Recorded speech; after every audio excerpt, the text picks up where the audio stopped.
Hi everyone. Today I'd like to talk about these three books produced by Game Freak. They're called, in the order that they were released, New Game Design, Satoshi Tajiri, the Man Who Created Pokémon, and the Ken Sugimori Works. This book is really old now. It was released in December 1995, I think. Pokemon Red and Green were actually released in Japan on February 1996, according to many sources. So, this book was actually released before Pokemon Red and Green even came out. And it's a fascinating book. I just wish he knew the Japanese language better, because as struggle as it is, I mean, I can recognise the kana, so I know that says game design, even if I didn't research the name of the book beforehand. But as for the kanji, these characters, I just have to use a dictionary, and it's really hard. But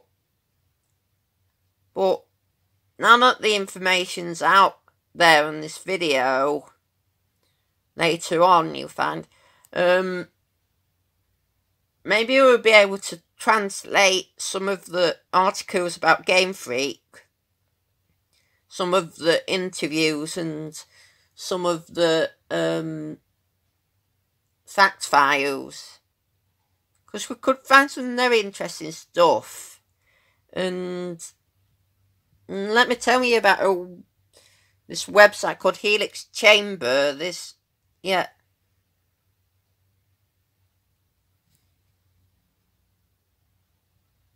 a website called Helix Chamber, and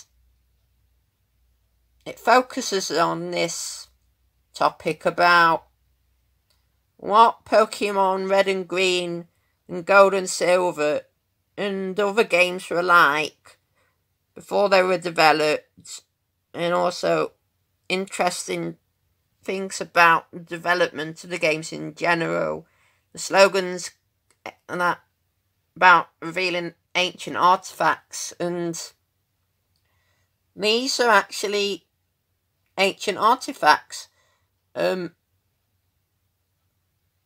We didn't have enough evidence to prove it at first, but because of a leak, an alleged leak, I'll say, I'd rather not talk about it too much for legal reasons, but if you like to read about it, Helix Chamber has the information. And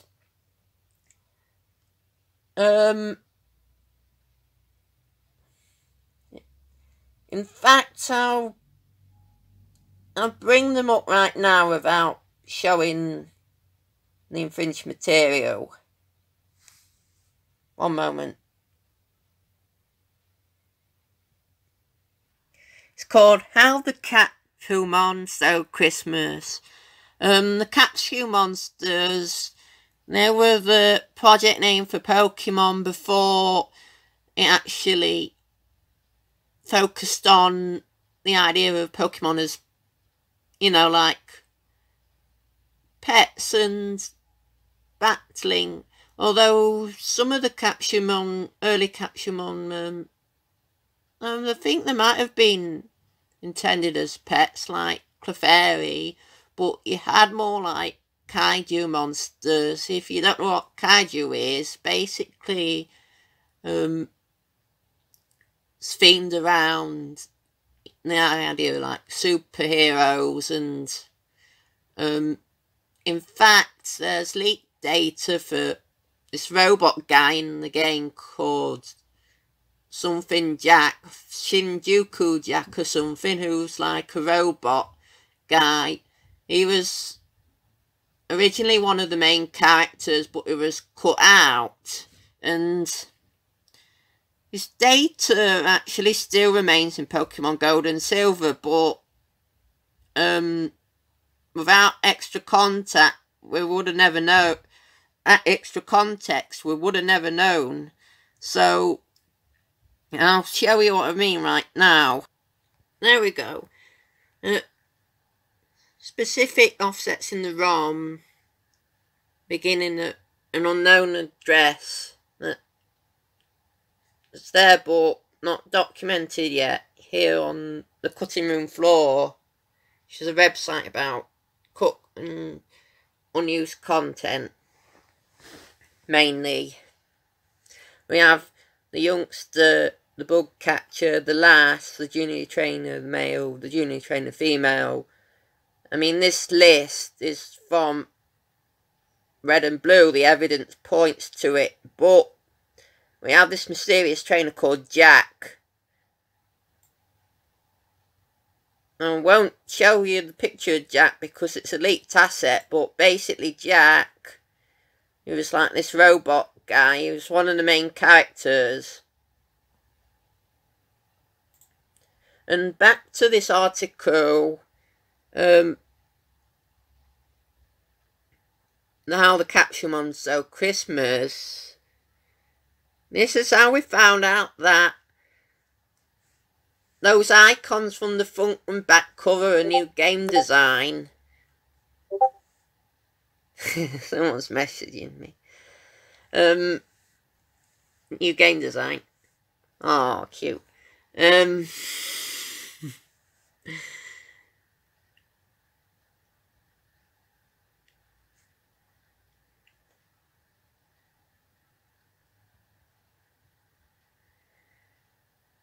Yeah, were revealed accidentally because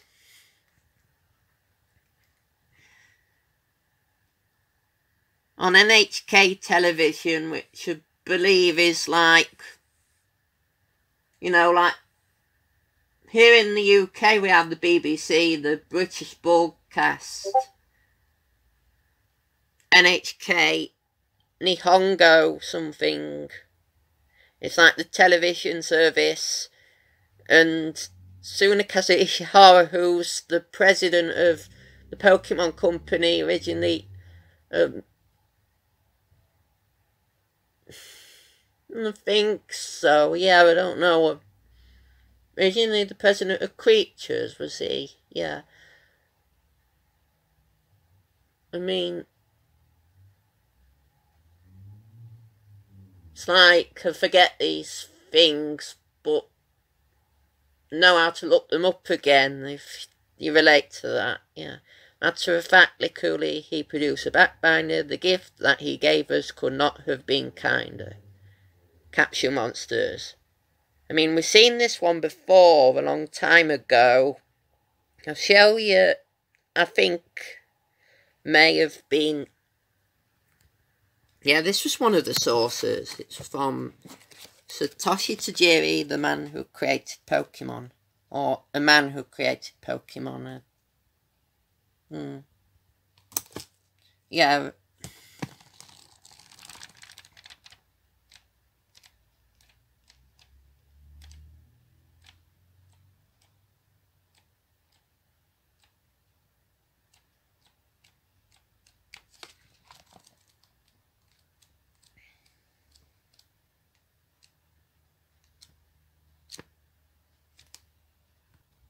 My bad, but yeah, I can't seem to find the exact copy in this book. It didn't include everything, but the game book, yeah, related to the same sort of stuff. Back when Capsule Monsters was proposed, Game Freak was relatively new, and they made their own magazine series called Game Freak, and because they're really into arcade games like Xevious, they really wanted to make these books for the love of the games, because they wanted to make strategy guides. They were a really early strategy guide.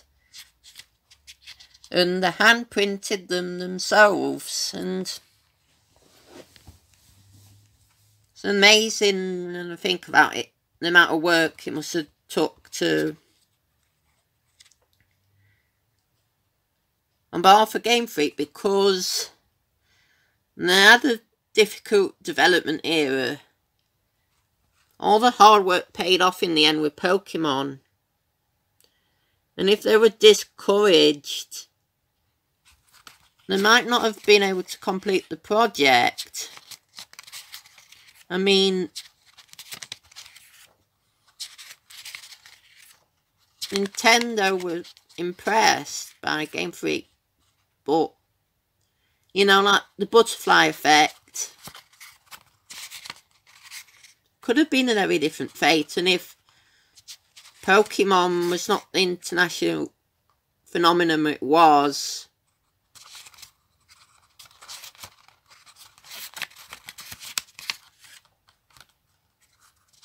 then I may not have been making this video, and probably not many people would even know what Pokemon is. And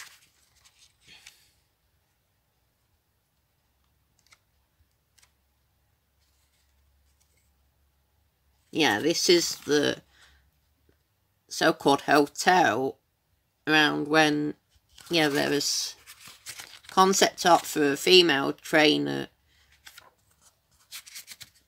I don't know whether she was just promotional or but she looked like Leaf from Pokemon Fire Red and Leaf Green. Her name was Green, and she eventually appeared, perhaps as a reference, in Pokemon Let's Go Pikachu and Eevee. Green. I'll show you her.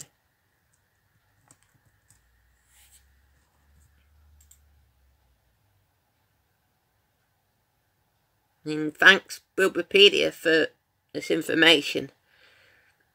Green Leaf.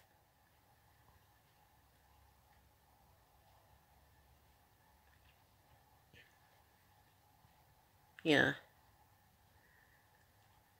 This character and this one, Leaf.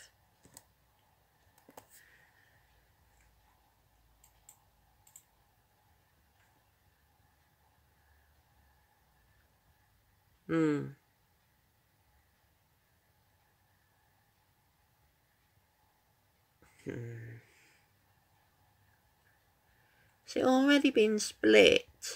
Maybe. Some workaround now.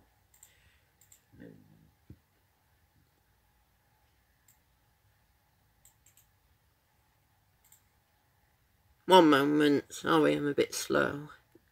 Yeah, actually, I didn't need to go back to the old Leaf page anyway, because it's here. So this is, yeah, Leaf from Fire Red and Leaf Green, as many people here likely know. This one was from, I believe, Game Freak's official website, Leaf in the Snow. And this one was the same, Leaf of the Combustion. Ah, I relate to those two. So,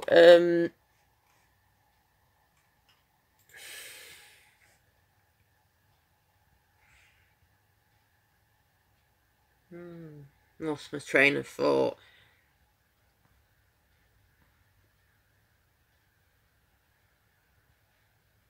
One moment. Yeah, that's it. She appeared in the Pokemon Adventures manga as well. I don't know much about the manga, but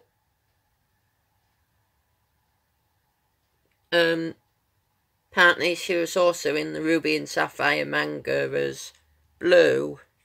And she was in early promotional artwork for the games, such as this Pocket Monsters guidebook by Ape. And Ape they became creatures, and creatures, as many of us likely know, they're part of the Pokemon Company, which is like a group of, it consists of the Pokemon Company, Game Freak, Creatures, and Nintendo. Collectively, they own the Pokemon rights. In case anyone's watching this doesn't know much about Pokemon, so and she also appeared in Pokemon Craft Galleries here, rather.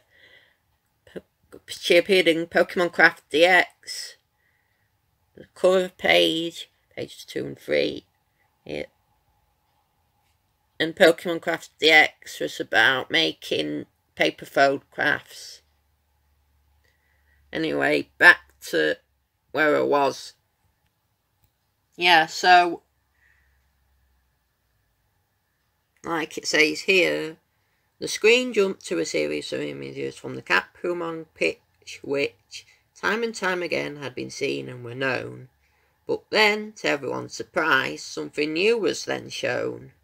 And here, we have these old Pokemon designs.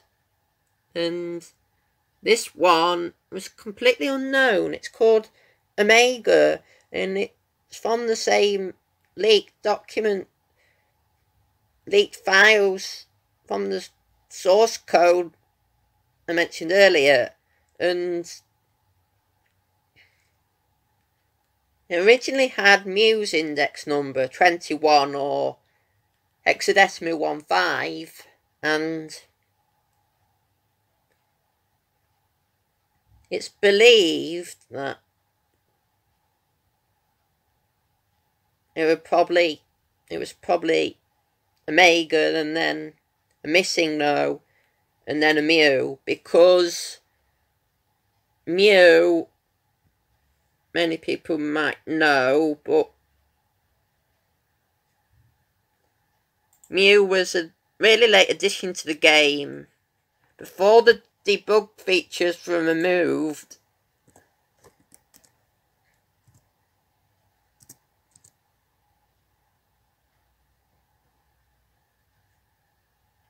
this guy who was one of the monster designers, Shigeki Morimoto,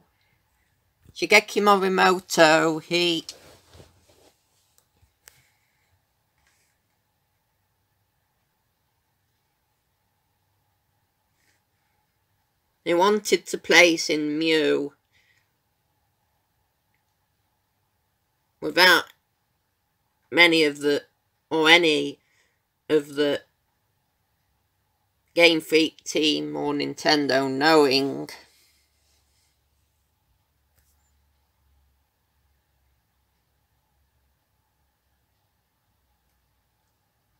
Says here, according to the source, which is, I think it was the Iwata asks, Iwata asks. And Iwata asks was basically Satoru Iwata, who was the president of Nintendo of Japan until his unfortunate passing. He was like a hero. I read, but I forgot the exact source, that he redesigned the code of Pokemon Gold and Silver, and it allowed them to include Kanto into the game, and he redesigned the Pokemon Stadium mechanics, and it fixed a lot of bugs, and over other development departments. He also helped with the Earthbound series by redesigning some of the code and starting again from scratch, I believe, but ultimately that saved Ape Incorporated, and then went on to produce the Mother franchise, and everything links together. If it wasn't for this guy, I don't think we'd have Pokemon, because, well, maybe we would, but I mean, Creatures and Game Freak and Nintendo all collaborated for this. Yet, you know, I don't actually know what work Creatures did on the games, but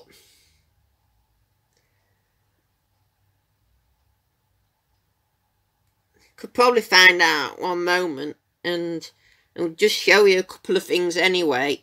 Well, I can't find it on the research that's up right, on the resource that's up right now. I mean, it's a very good source, so I trust it, because it actually breaks down the development teams. Pokemon Stadium, Shigeru Miyamoto was the producer, and some of these guys were not from Nintendo but HAL Laboratory, and some people cite HAL Laboratory as the developers of this game, when in fact they were not the only developers. But I'm gonna try and find Satoru Iwata.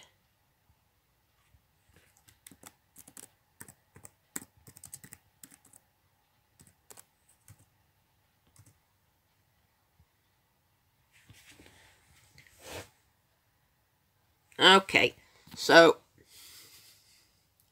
Satoru Iwata was a producer in like, I believe in the gaming industry, apparently the producer, they're like a supervisor. So Satoru Iwata supervised Pokemon Stadium, and the company he worked for was HAL Laboratory, and HAL Laboratory is a Nintendo subsidiary.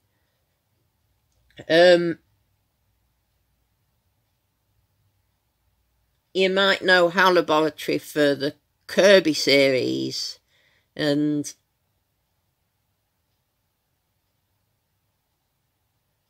it's linked in with Super Smash Bros. As well, the fighting game series, featuring many Nintendo characters, and recently a lot of third-party characters as well.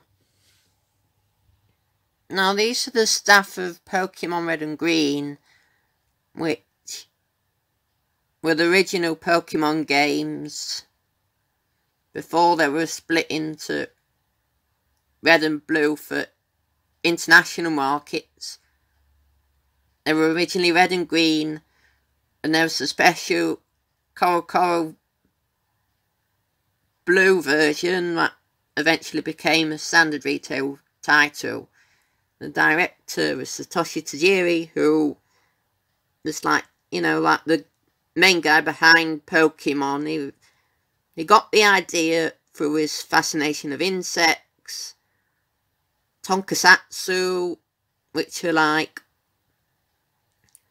means special effects, I believe, literally, but refers to things like Ultraman, Godzilla, Kamen Rider, and the director was Satoshi Tajiri. And yeah, I already said that, sorry. It was originally called Capsule Monsters.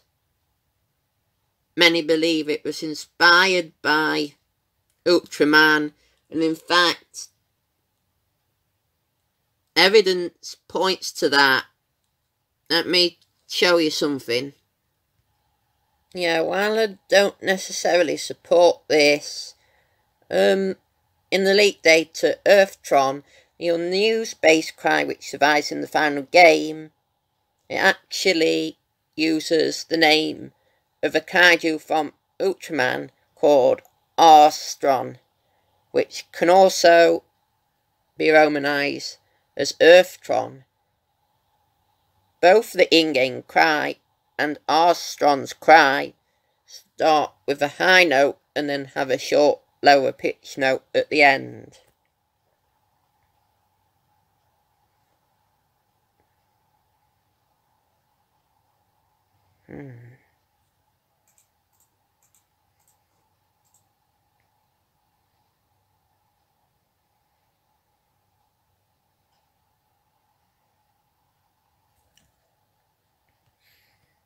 In fact, not many people, I don't know if many people know about this yet. This was a relatively new addition to the cutting room floor, although I think I actually saw it in the Pokemon Red and Blue disassembly project, but I forgot the ROM label for it, but there's an unused cry base that's not used by any Pokemon, and like, also need to explain that many Pokemon use the same base cry but with different pitches, lengths, and echoes or something like that. So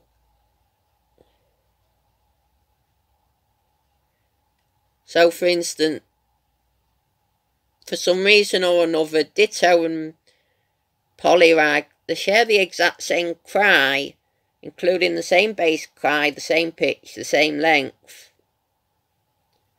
And Charizard has Charmander's base cry. It shares its cry with Rhyhorn. And scrolling back up, this is the unused cry base. It's actually in Pokemon Crystal as well.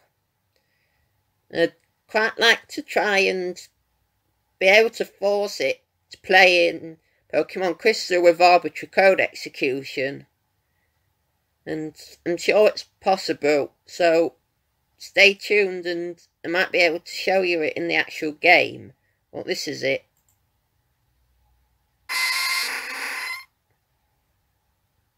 As mentioned on the article, it said starts with a high noise and ends with also with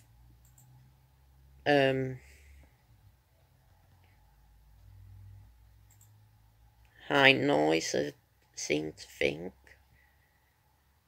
Oh, high note and then a short lower pitch note at the end. Okay.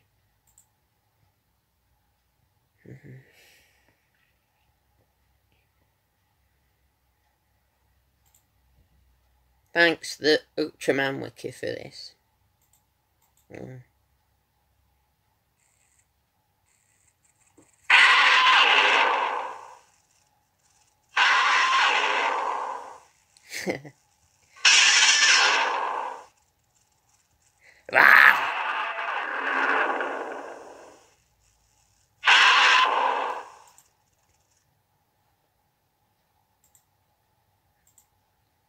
Okay. So, what should we talk about next?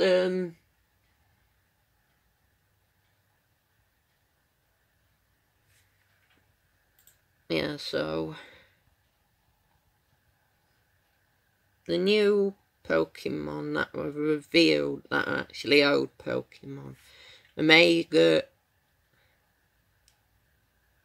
Blastoise from early on, an early sprite of Arcanine, an early sprite of Rhyhorn, Pinsir, Cypher, I think, because it's called Strike. That's Cypher's Japanese name, I think anyway. Ra, Lapras, Gyarados. This was Gyarados. It's originally had a completely different design. fascinating. And Tentacle was originally called Angler, and Cloister was originally called Shoulder. I don't know if that's its final name. I mean, can check.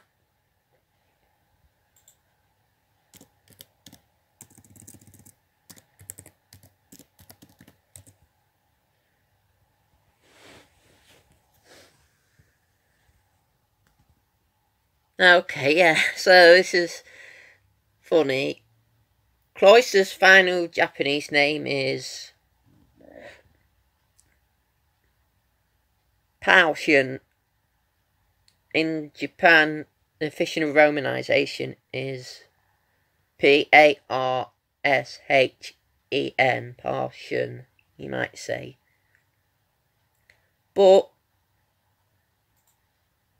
originally, his Japanese name was Shoulder, and Shoulder, as many of us likely know, is the first stage of the Shoulder and Cloister family. This is Cloister, but it's calling it Shoulder. Doesn't look like a shoulder to me.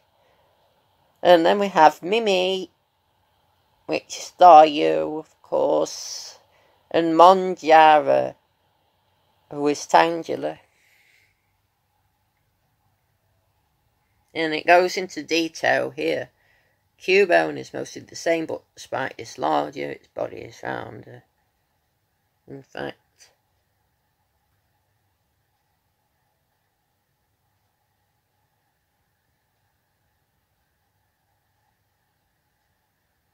there we go. I thought rather than read it, it would save, rather than say it out loud, it would save time to read it by yourself, maybe. Okay.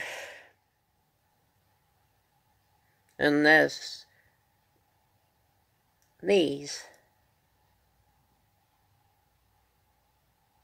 And then on to what I kept diverging from but never talked about. The page underneath this one has overworld sprites, which may imply that there were no further Capumon designed by the time of the pitch. This fits with the index list division that we estimated to occur at some point after Tangela and before 033 Growlithe, while the first person page seen in the Tajiri manga had no names included with it. This second page has names written underneath the Capumon, while it still isn't clear why the names weren't in the manga's copy of the first page spritelets.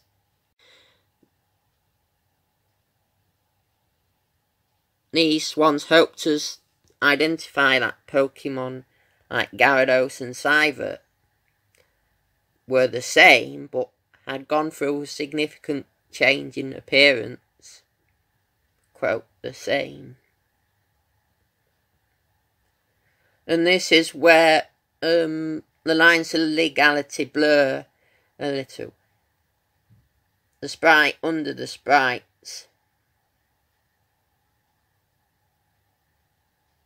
And I suppose to just show what you mean. That's what I mean, but yeah. So as you can see here, it's got those sprites, including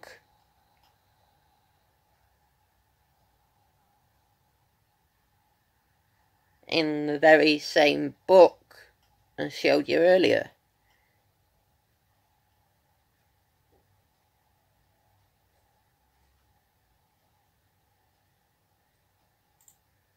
Now, back to the actual contents of the book.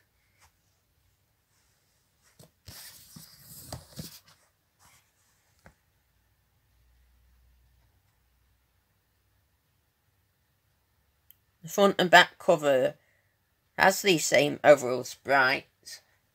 One moment, I'm going to turn on the light. There we go. Yeah, that's better. has these overworld sprites. And, you know, at first I thought, and maybe I've already said this, first I thought, we have no evidence that they actually were from a pre-release, but now the evidence points that they are. And the other piece of evidence that I won't go into so deeply is an alleged source code leak. We think it's true, likely or more strictly, possibly, but we don't know for sure, but it includes a sprite sheet of these very same sprites, and also talks about things like some used trainer called, I call him a trainer, but it was more of a main plot character called something Jack. I forgot his name, but interestingly, in Pokemon Gold and Silver, there's a remnant of this character. There seems to be, anyway. I won't show you his sprite for legal reasons, but I will show you the internal list. Now, this occurs thanks to the cutting room floor and Glitterberry and the PRET team, the Pokemon Red Disassembly team. Pokemon trainer list. Like the bird type, this unused trainer class list is a carryover from the first generation games, while this list is also present in the English versions of Gold and Silver as well as Crystal. It wasn't translated into English. Youngster, Bug Catcher, Last, Junior Trainer Male, Junior Trainer Female. These are all the red and blue trainer classes, but then we get to Jack, which is an outlier, and without further knowledge we probably would have just thought this was the rival, but in fact it may be this character called Jack who was from Capsule Monsters and never made it into the final game. Now, so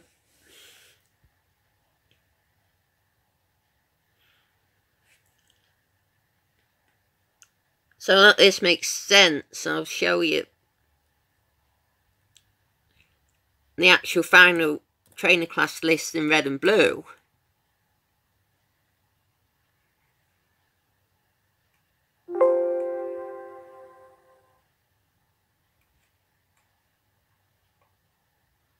Thanks Glitch City Forums for this list and earlier endeavours to document the code. We have, ignore the glitch Pokemon here, but we have the Youngster, the Bug Catcher, the Lass, the Sailor, the Junior Trainer, Male, Female, Pokemaniac, the Super Nerd, the Hiker, the Biker, it rhymes, the Burglar, the Engineer, the Juggler, the Fisherman, the Swimmer, the Cue Ball, the Gambler, the Beauty, the Psychic, the Rocket, the Juggler. Hang on, we've already seen Juggler. Well, it turns out that one of these jugglers is, I don't think they're ever actually used.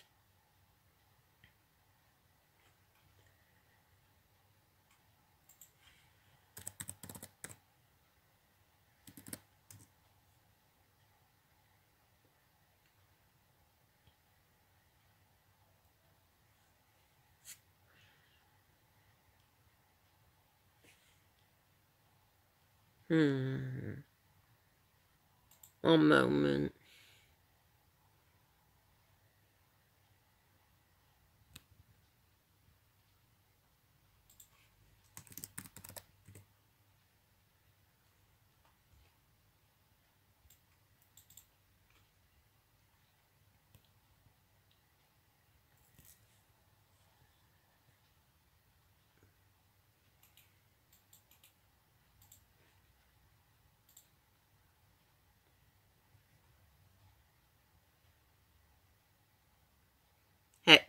OD and Hex 15. Interestingly, it's the first instance of juggler in the game that's unused. But this was the one that was manifested as Jack in the Japanese Gold and Silver ROM, and technically speaking, the Japanese Gold and Silver, all the evidence points that it was based on the original Red and Green, but perhaps for complications, Jack remained for some reason and they forgot to take it out. But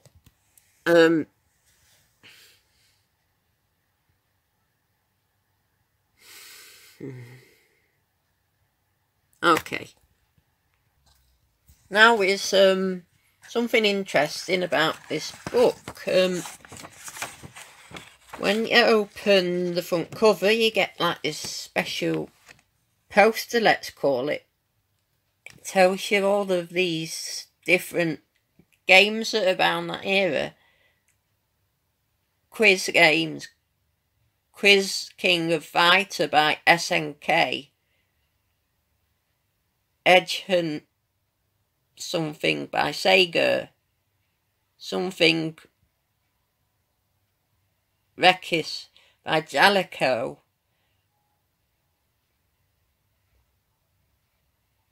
Worry something by Sega. Quiz Kokorogi by Tecmo. Risco, Capcom, Sact, Zeta, Fujiwara. All these companies. And it just comes to show you that Game Freak, how dedicated they were to gaming. It's like,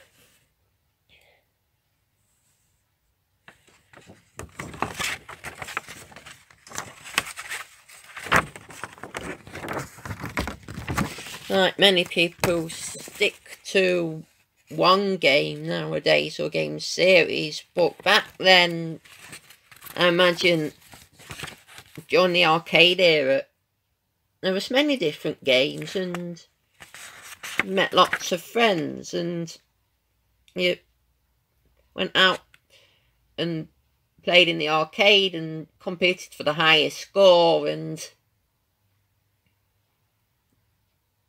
maybe there'd be one game you excelled at, but yeah, some people maybe dedicated themselves to one game, some others maybe not.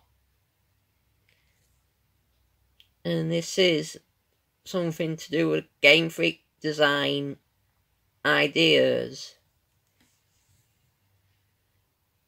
about TV games, which is another word in Japanese for video games. Koko Kara. I just can't read it right now.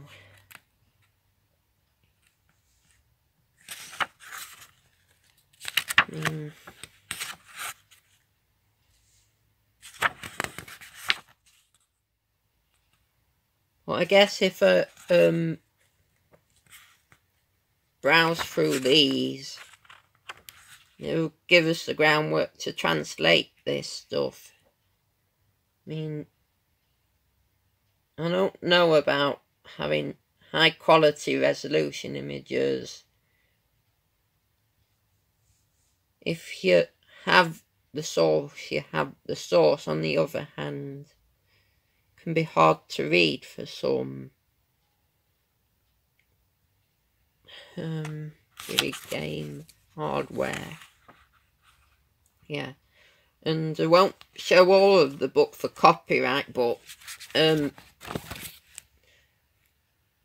compiled a list of interesting ones, including ones relevant to Pokemon. So let's start with Pokemon.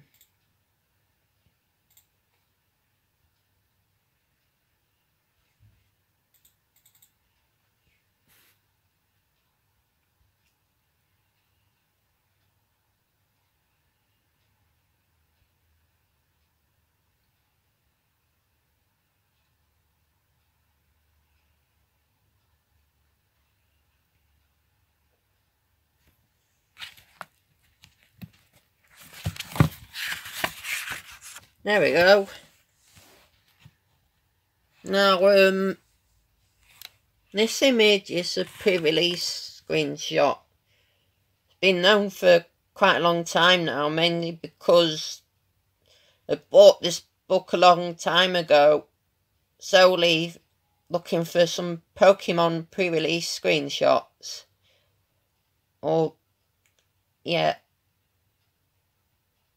Yeah, I didn't realise this book was mainly text. I thought there would be lots of images. There are, but not just about Pokemon. I think these are the only ones that may have shown. And as you can see here, it has a special Super Game Boy border, what looks like a Super Game Boy border. And the Super Game Boy, it was peripheral to play Game Boy games on a Super Nintendo. So certain games which could be played on the monochrome Game Boy but were enhanced by the Game Boy Color, or along those lines anyway, had a special border. But this border is different for some reason. It leads me to think maybe like Nintendo Space World, which was leaked, we believe anyway,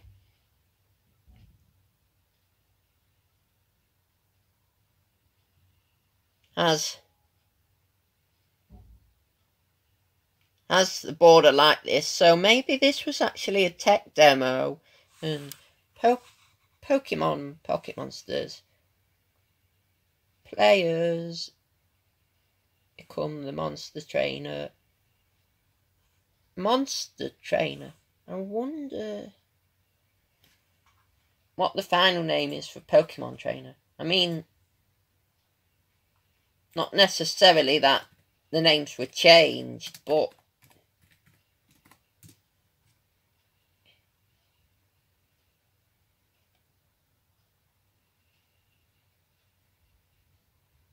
yeah.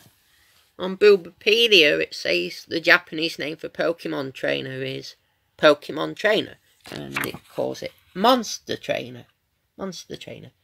Ni nari Sorasore no something ni hero. Trainer no champion to Pokemon o something te o Teiku. Sushin cable o something te. Something to something shitari. Sukamai te Pokemon no something Modeku.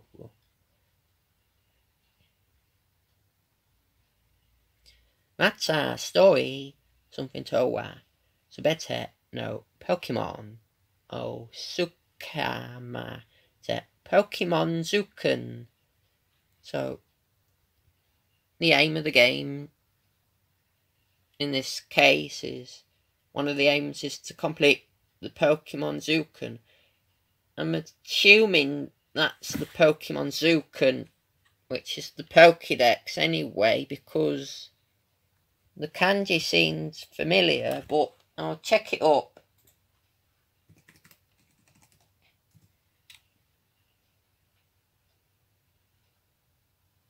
There we go. The Illustrated Pokemon Encyclopedia, also called the Pokemon Zuken or something.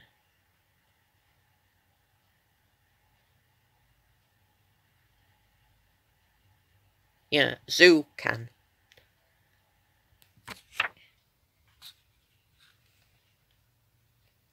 Now I'll just leave it on this screen for a few seconds, so if anyone wants to translate it, have a reference point. There we go. Now, not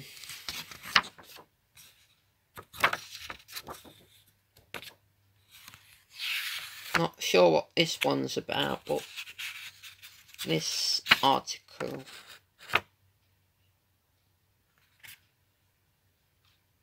But on the back of the book, it tells you, may have been the acknowledgement. So, Game Freak, HAL Corporation, Group X, HAL Corporation, Studio Heart, Kyorai National, Kyowa International, rather, sorry, and Sony Magazines,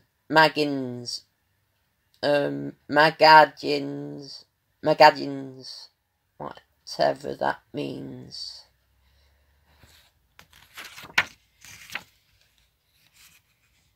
And we have the profile of Satoshi Tajiri right here. The man who had the idea for Pokemon from his fascination of bugs, collecting, and kaiju, and video games in general.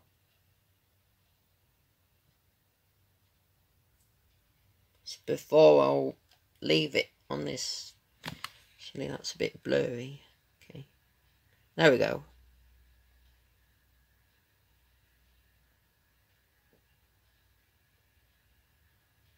Talks about the Super Famicom and Jelly Boy and multimedia, no, multimedia Grand Prix, character design, something, designer probably, 92.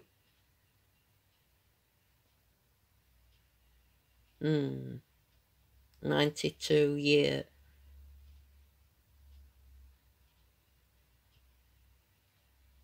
Multimedia Grand Prix. And he was born in 1965.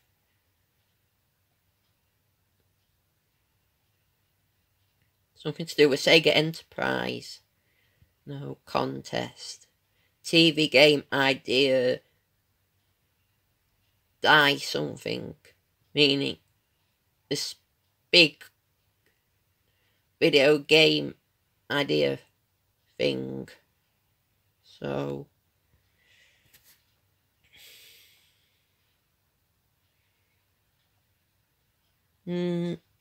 yeah,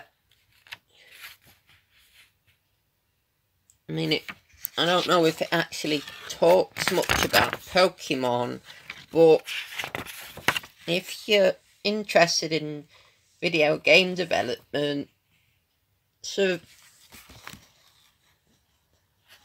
it looks like a really good book. Just the language barriers very high, and with no furigana, you have to look up each kanji without any phonetic reference. So, Pulseman, TV game,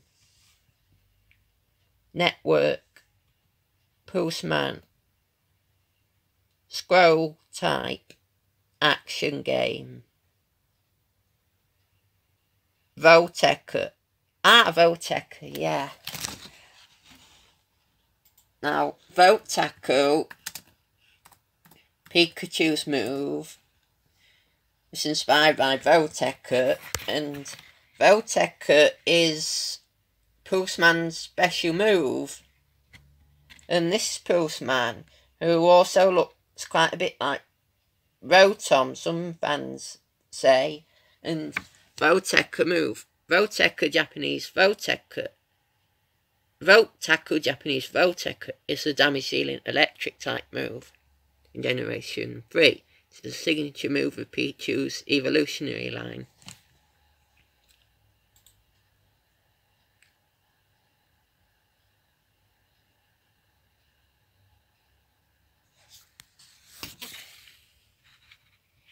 (1994) Sega / Game Freak.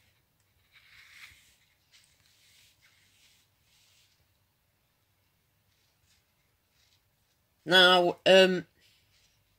before Game Freak worked for Nintendo, they worked for Sega, and they produced Pulseman, Click Medic, and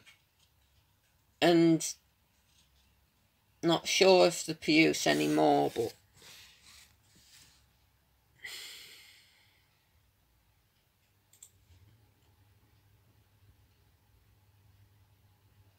this is the Wikipedia list of Game Freak games. Mendel Palace, published by Namco in Japan, Hudson Soft in America, and Smart Ball, published by Sony, but for the Super Nintendo Entertainment System. Yoshi, published by Nintendo for the NES and Game Boy. And where should I start? Let's start with Mendel Palace.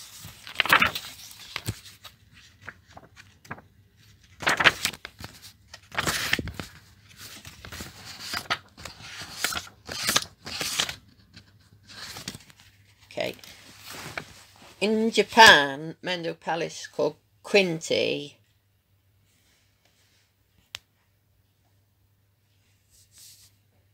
It says Namco here. And try and get it to focus for you. The panel game, characters, action game panel, speed up panel,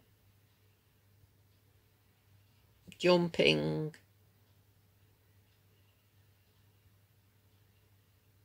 and this may not be like Jumper, but as in jumping, but there's a character called Jumper. Yeah, panel.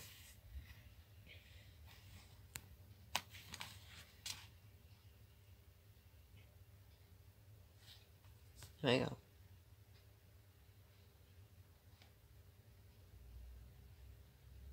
And this guy in Japan is called Carton. I forgot his North American name, but can look it up for you.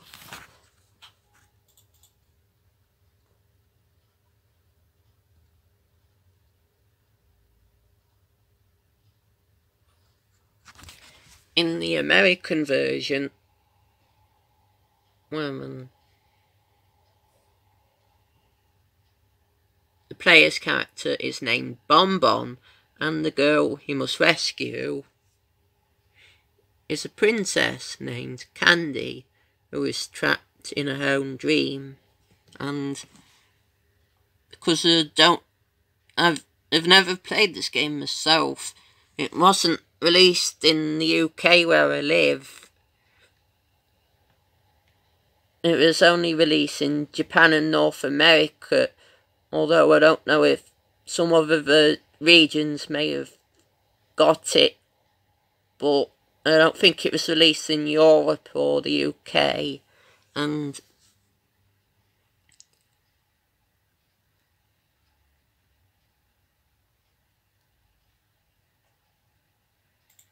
I guess a good way might be to show a video of this game.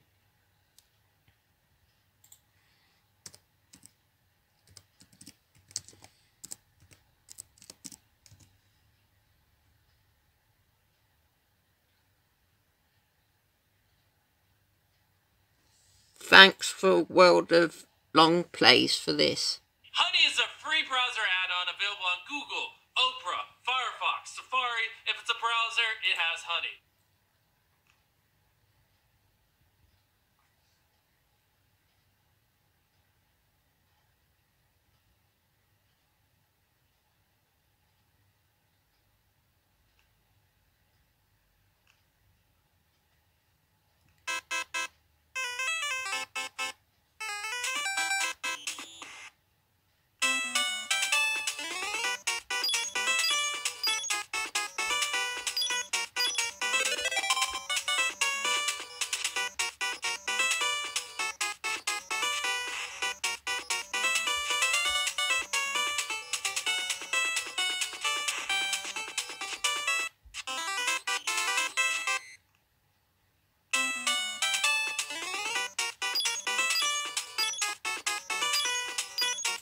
Yeah, so sort of dazed off a little bit there, but yeah, it's a panel-based puzzle game, and yeah, according to a friend, it's actually pretty fun, and yeah. Now,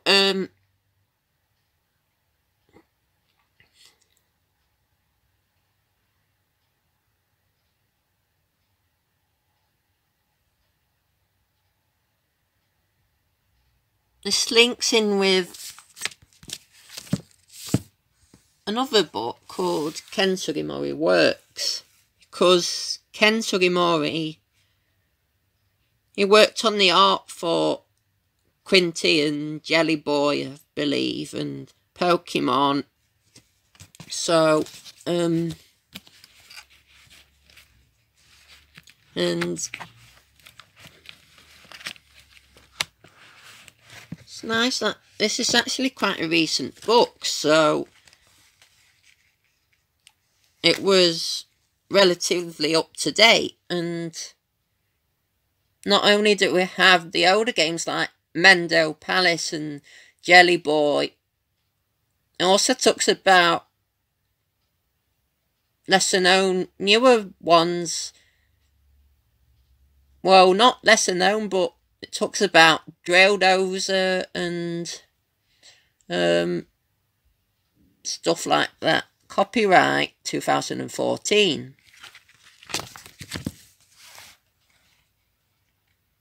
And you can find all sorts of artwork in here. And when this was released, for some reason,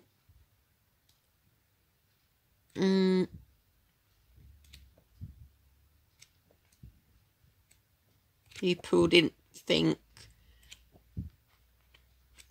I got the impression anyway that they said something like they didn't think it was worth it, but you get all this manga, and this manga, I don't think it was ever serialised in, because in Japan what they usually do is they have a lot of manga in a comic and say book collection, and then they release it. Sometimes if the manga's successful, they release it in a tankobon, and what a tankobon is like a self-contained booklet. That's what it literally means. So I've read, if I remember rightly, and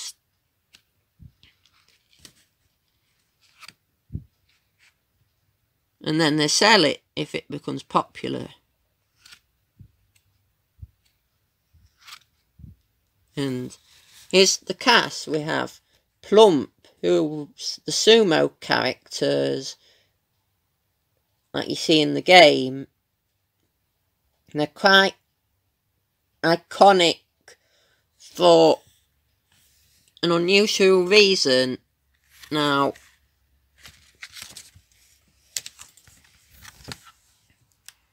because we originally didn't know who it was, we called it Fat Guy, Pokemon, Ruby, Glitch.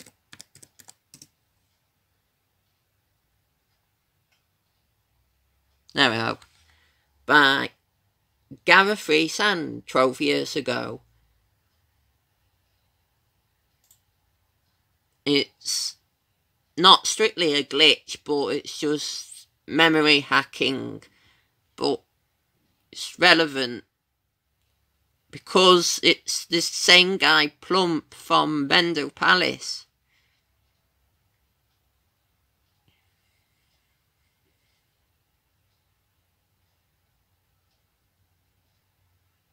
And if I remember rightly, you may be able to see the fat guy using a glitch. And there we go. Yeah. And it's like, I remember if I discovered it or not, but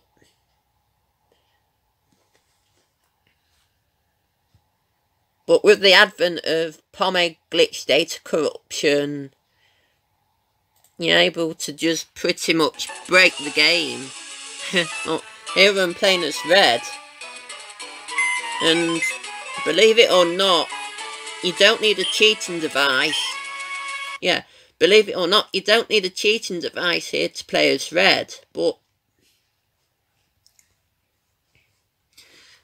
the steps to do it are a little complex for people at first, because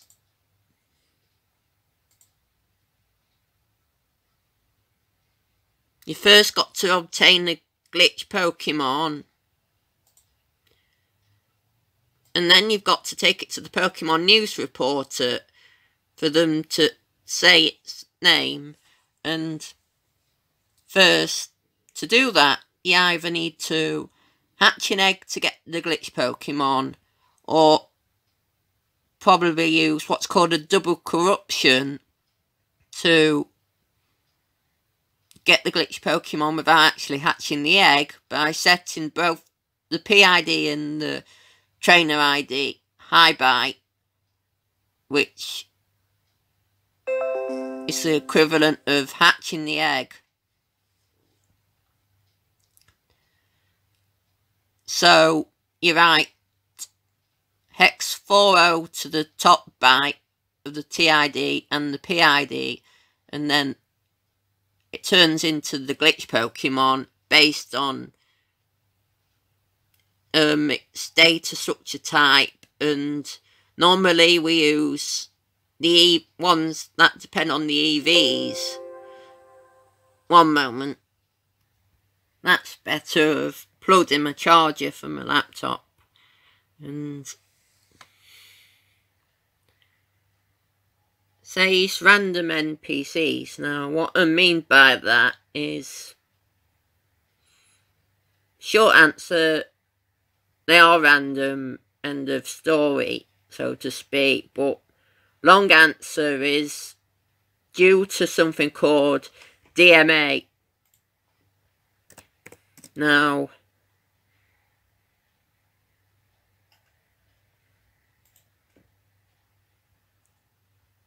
I'm not a programming expert, I don't consider myself to be one, but DMA is dynamic memory allocation, is the name for a mechanic in the Pokemon games, including Fire Red and Leaf Green and Emerald.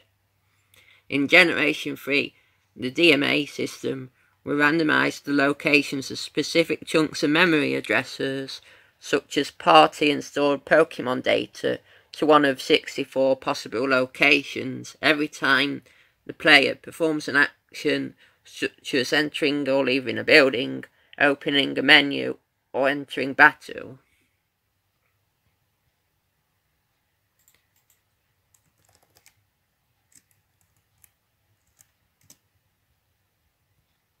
Now, this part, it wasn't written by me, but a guy called Cry, who knows a lot more about the Pomme glitch than me, and he's just amazing source, and very meticulous. So, in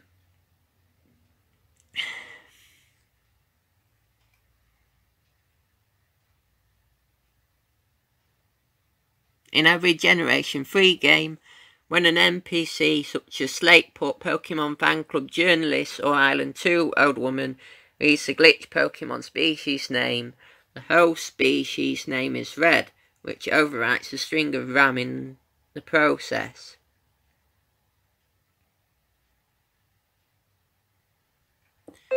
So, why it ends up random is, like, basically just imagine, like, a list of addresses.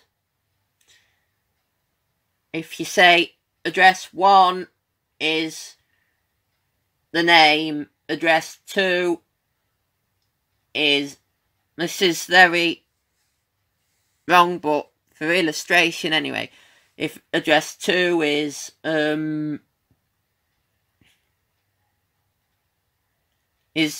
either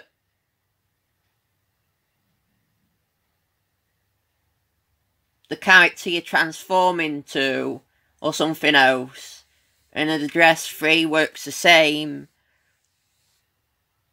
because, like, the bytes on the glitch Pokemon's name, if they're from the ROM, then they're probably always the same, yet because the memory address for the character you transform into is not static, then it gives the illusion of randomness, and depending on your definition of randomness, it truly is random.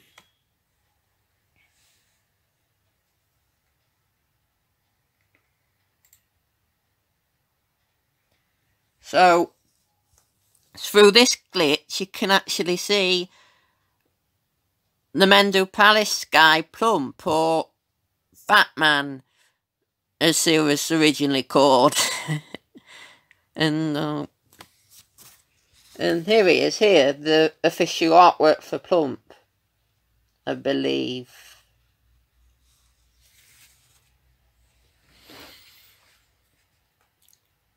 And just for extra, like, reference, lost the mouse, there it is.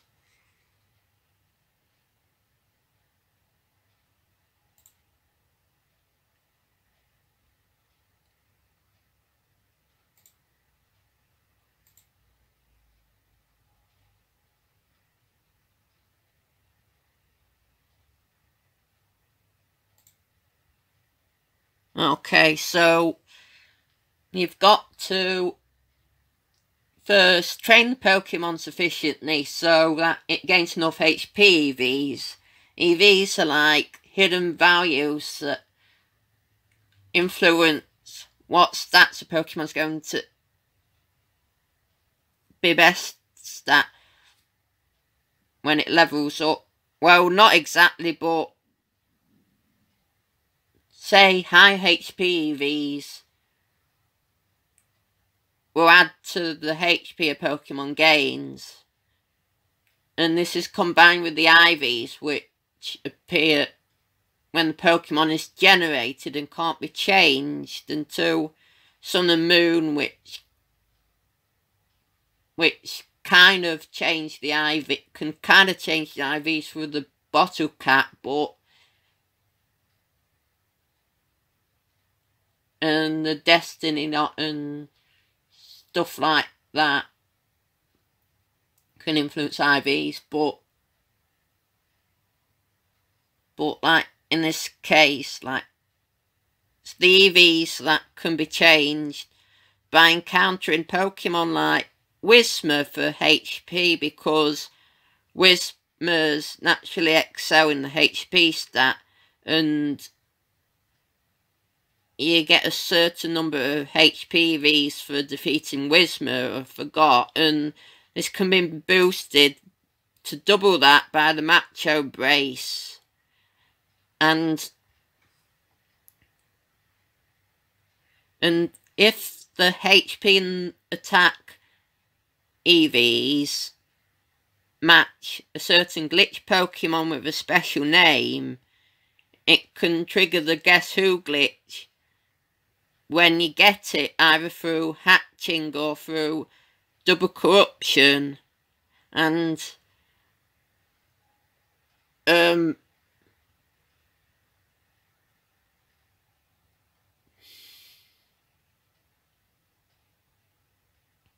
other thing we want to mention is that although I'm using lots of horses here, you should really be using for the best results, say, horsey plus who with only growl, who's the in-game trade plus who, horsey in-game trade plus who, horsey in-game trade plus who, horsey in-game trade plus who. Because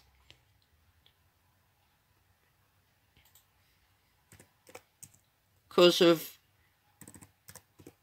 the mechanics that lead to the chances you get of success. With only horsey, you're not going to have much luck, but with a corruption initiator such as the in-game trade pluser with only growl, or the perfect initiator, which Matarcry coined this term, I think, corruption initiator, and this is the ideal setup. You might want a box of a chain of 5 Caterpie, perfect initiator number 1, followed by seesaw, followed by a chain of 5 Caterpie. And unless you're into RNG manipulation, it's best to just use seesaw the horsey or dots the sea dot for transforming EVs into Pokemon species, because they have special personality values that are always the same and give the ideal corruption types needed. So just basically, if you use these, they'll always work for the EVs into species corruption.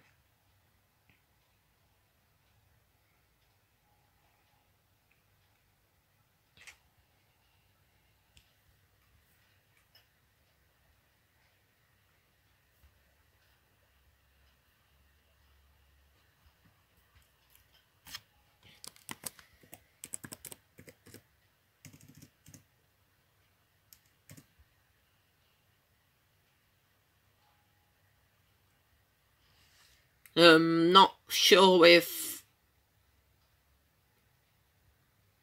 we forgot to add what the personality values actually are, but one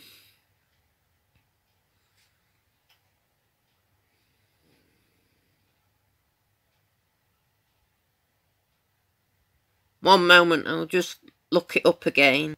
There we go. So this addresses how the nature changes, but yeah, it has the personality IDs here.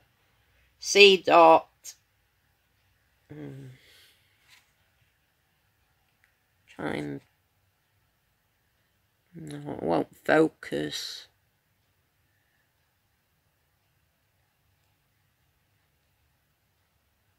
But 084 and plus 0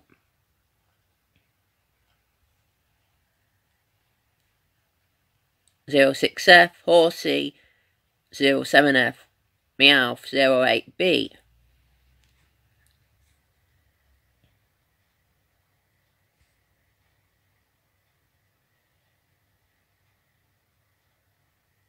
And this is how the personality values change.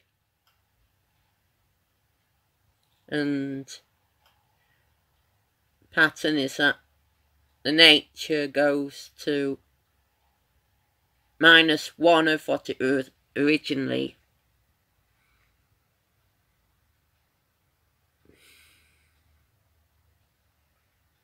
And without this guy called Metalcrite,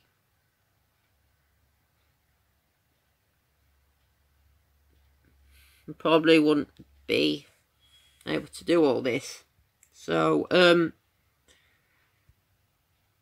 now, let's move on.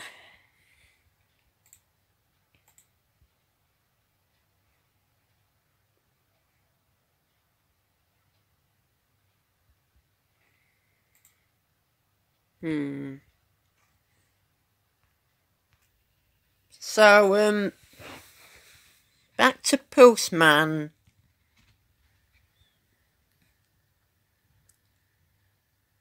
Yeah. I think Junichi Masuda, the Pokemon composer, composed for Pulseman as well. And fans have also noticed Pulseman looks quite similar to Rotom from Pokemon Diamond and Pearl. So, in case you haven't seen that Pokemon, I'll show it to you.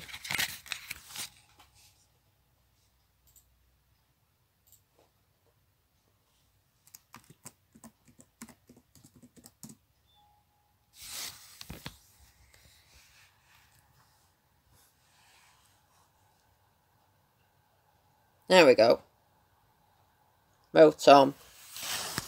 And you can see like the same horn-like point on his helmet, and Pulseman's associated with electricity, and special move Voteca's the same as Votaku in Japanese, and Pulseman was born in Saint Anne, which is the Japanese name for SS Anne, a cruiser in Kanto.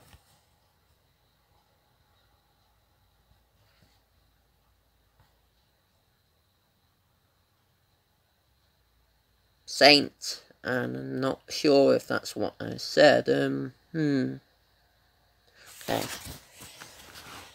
Yeah. It's the computer Pulseman was born in, and Bulbapedia have a number of similarities as well. List of Pulse. Pulseman. I'll just Google Pulseman. Pulseman. Ah, yeah. This is another promotional artwork. It's from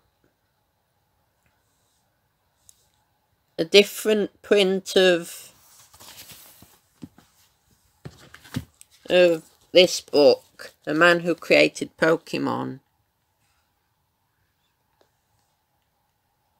I don't know if there are any differences between this cover and that cover, but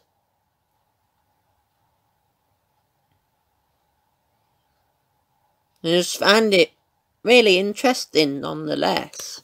And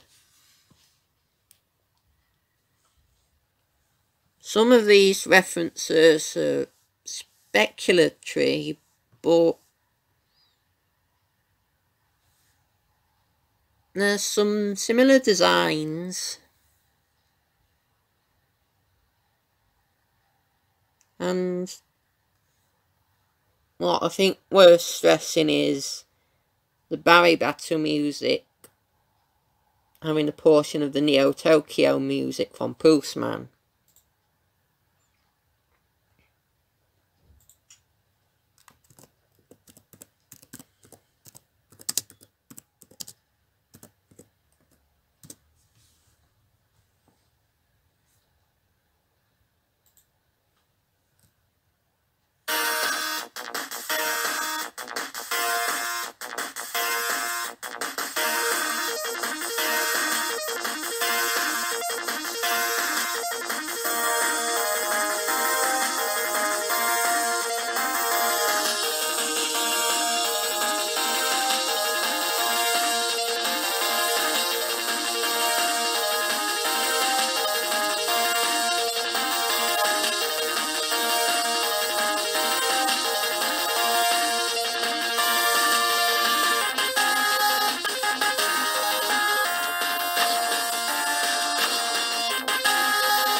this part specifically.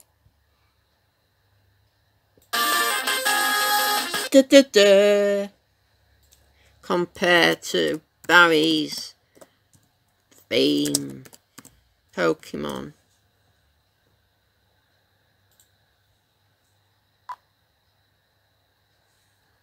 Experience Control GX for Men.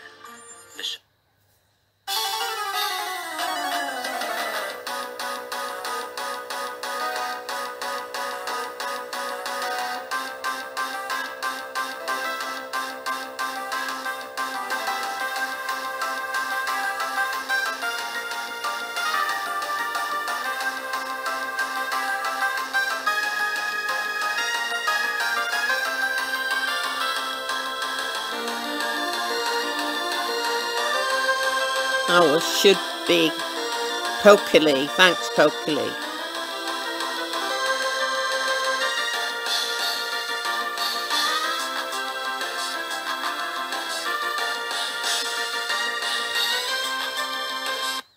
You hear it the same. Da da da da da da da da.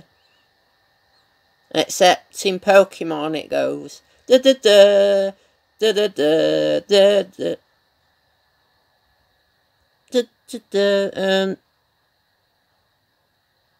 Da da da da da, or something like that.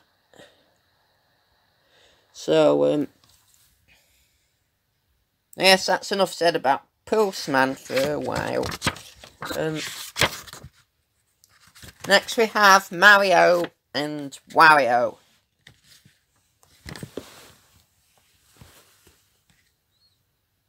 Now,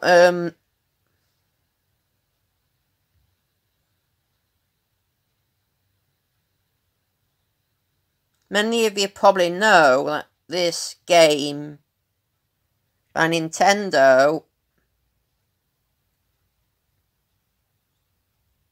was only released in Japan, and there's actually a reference in Pokemon Red and Blue. Now, because I have a tendency to have a short-term memory, but know where to look up where I found it for some reason, I'll point you to the reference. So, one moment. There we go. Mario and Wario. Thanks, NintendoDatabase.net. Head to the Mimic Girl's house in Saffron City and check out her SNES console. You get the following description of the game she's playing. A game with Mario wearing a bucket on his head. This refers to Mario and Wario, a Japan-only SNES puzzle game that was developed by Game Freak, the developers of Pokemon. And now Mario and Wario, just like Pulseman, it's interesting because both Pulseman and Mario and Wario were released before Pokemon, but some of the music sounds quite similar. Specifically,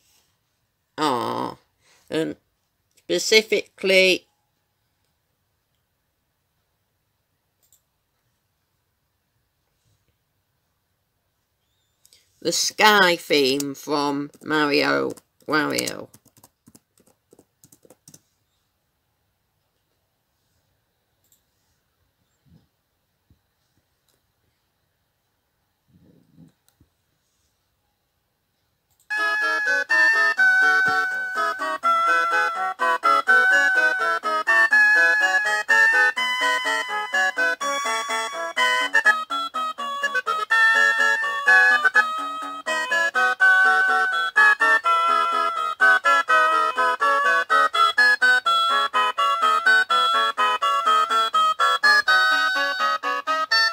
Thanks, Chicory, for this. Now, yeah, Pokemon, and this is my grandson. He's been your rider since you were a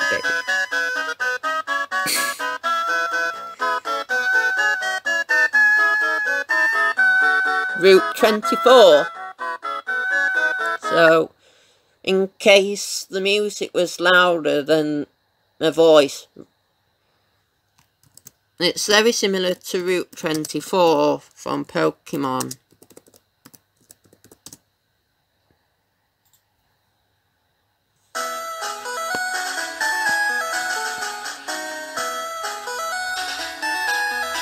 Thanks Scrapper 9000 for this.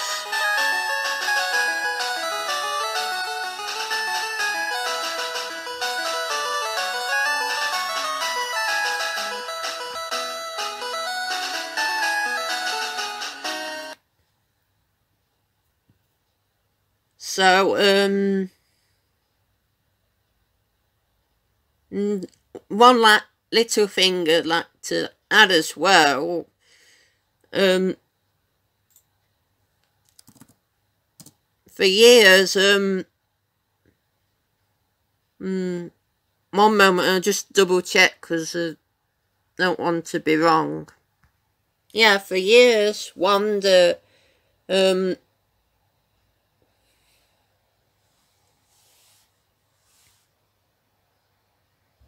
this fairy who, like guided Mario or something, controls Wanda using the Famicom mouse, yeah. I don't know whether English media acknowledged her for a long time, but she appears as a spirit in Smash Bros. Ultimate.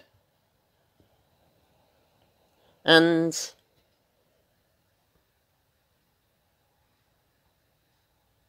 I guess this is one of the only recognitions of her.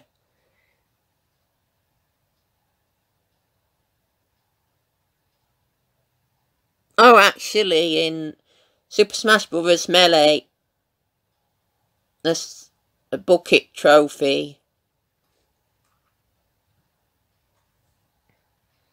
There we go. Bucket, the trophy 2-on-2. Mario and Wario, Japan only. In Mario and Wario, an excellent game released only in Japan, this hidden item gets placed on Mario's head, rendering him sightless. The fairy Wanda then guides the hopeless Mario past numerous obstacles to the goal. The M on the bucket becomes a W when turned upside down, signifying that Mario has fallen under Wario's wicked control. So, if anyone wants to translate this, I'll leave it on this. Yeah.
Yeah, so, that texter is browsing through a page about Jelly Boy, and Jelly Boy is another one of the lesser known Game Freak games, compared to, say, Pokemon, Drill Dozer, I guess. Epic, Sony, Super Famicom, Sony Music Entertainment. slime needs nata shimata jelly ga sukeru type no action game something. Yeah, action game.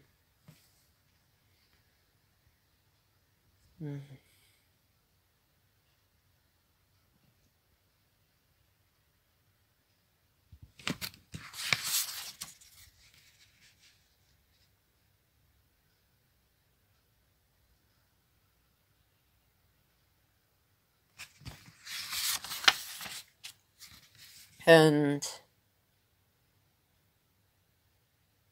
yeah, I think we might be getting in the end of this book. Everything that could easily be deciphered from a first glance. I mean, the whole book is bound to have some fascinating content. Now I've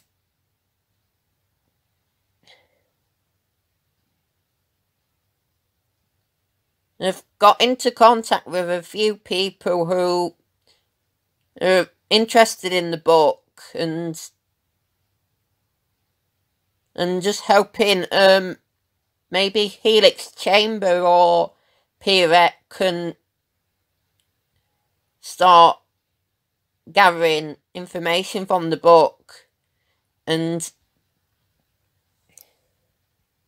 now Yoshi no Tamago is called something in English. It was released out of Japan as well. I forgot what it's called though, but I've left it on my DS, so I'll show you right now. Yeah, it's called Mario and Yoshi, and it was released in 1992. And this is the first, I believe, maybe the first Game Freak did that was published by Nintendo. And as you can see, it's outsourced to Nintendo. Yeah, it's outsourced to Nintendo, but Game Freak did development work on this, and apparently, I think the story was that Nintendo were so impressed with it that invited Game Freak to continue making games for them. So, without this little game, Pokemon probably like butterfly effect argument. I mean, if Game Freak made a game Nintendo didn't approve of, then the fate of Pokemon may have gone completely different and may not have been the success it was. And it's quite a fun game. But it's quite hard to play when recording, yeah.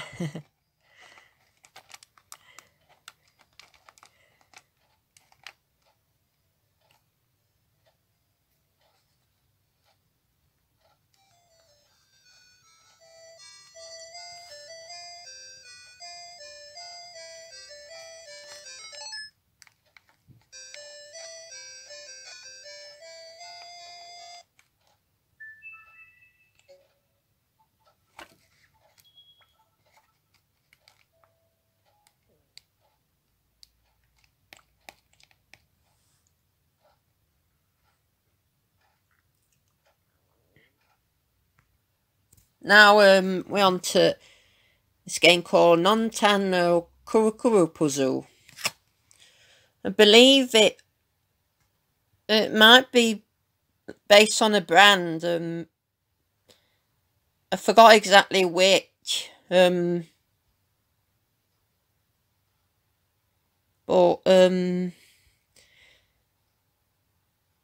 Victor alone that owned the copyright to it, but Game Freak developed for this game. And I'll try and find more information about it for you. There we go. Courtesy of hardcoregaming101.net. We have an article about this game. It was released for both the Game Boy and the Super Famicom, the Japanese SNES.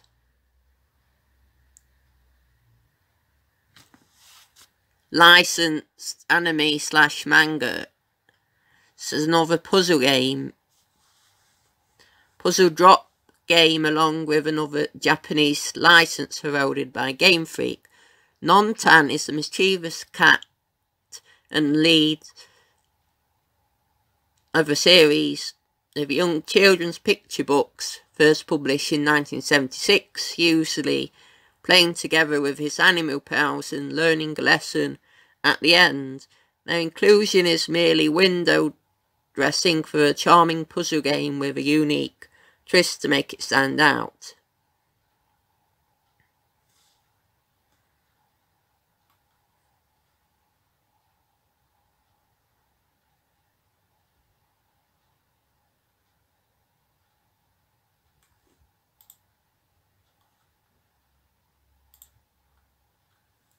And guess a video speaks a million words.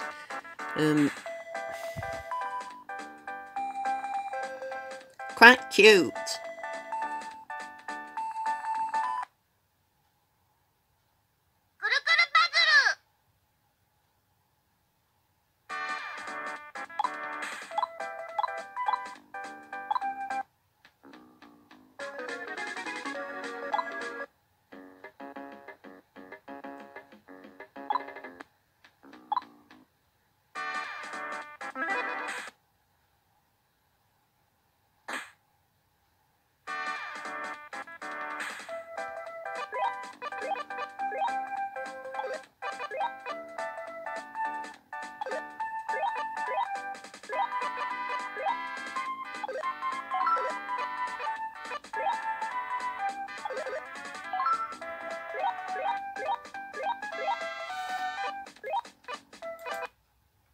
So, it seems quite similar to the Yoshi game we talked about earlier.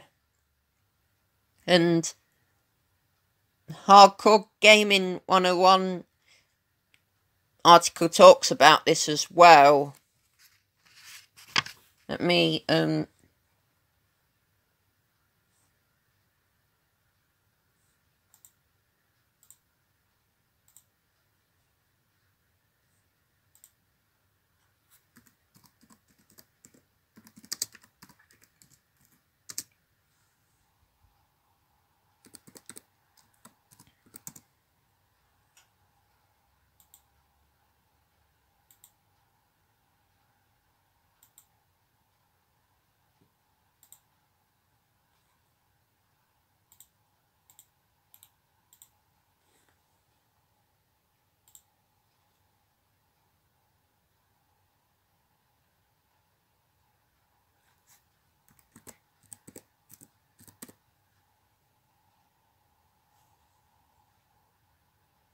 matching two of the same clears them both, much like in the Yoshi puzzle game, though with a couple of sneaky curveballs thrown in.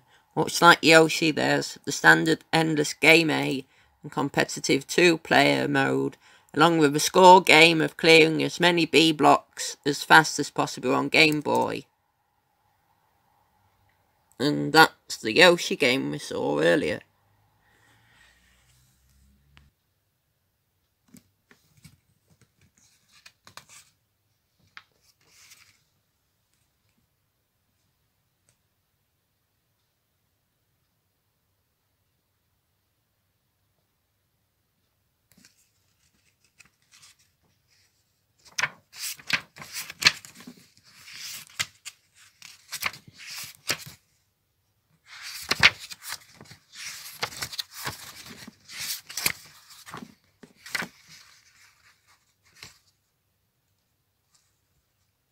Okay, so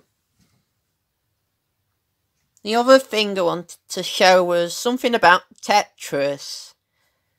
Because something about Tetris strategy that Satoshi Tajiri wrote, which I found quite interesting but don't understand, so I'm gonna check my notes to see what page it was on and then I'll get back to you. There we go, so some Tetris fanatics might love this. Tetris skill up, no process.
So yeah,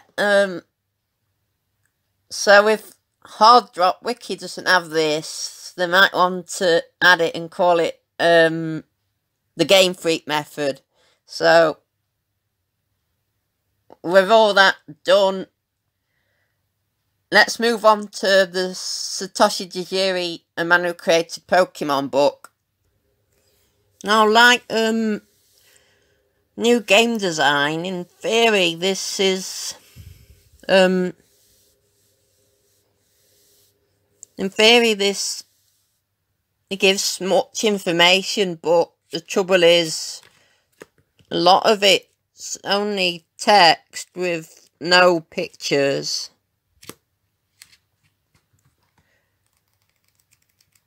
Just, yeah. But towards the back of the book you can find these concept art images, and I think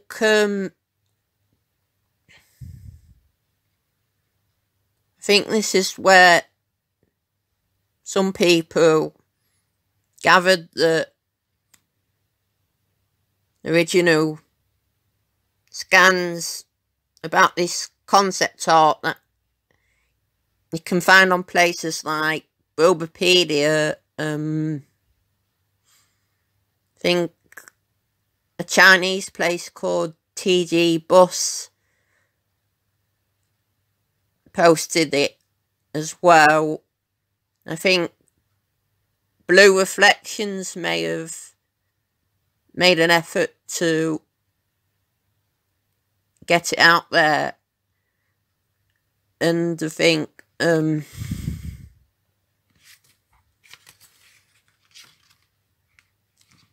Glitterberry as well, without the Glitterberry website.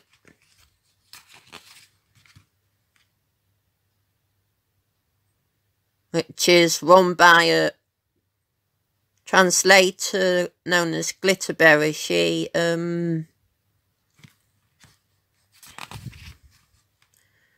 And she has some nice articles about the development of Pokemon as well. I'll quickly just browse through these and then I'll show you.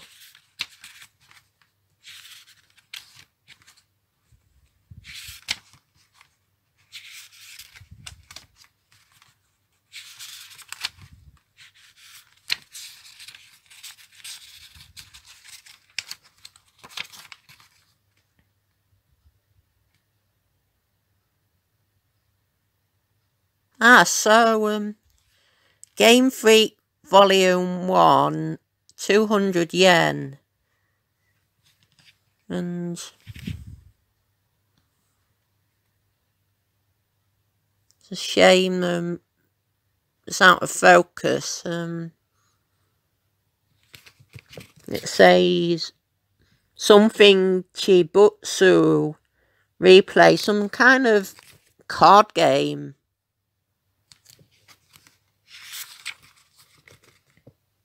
Volume 2. Xevious. It's about Xevious, this page. And this page is Ukyuki. And then we have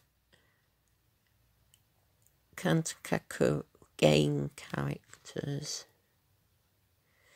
About designing game characters, I imagine. And this about cards on computer. The game book.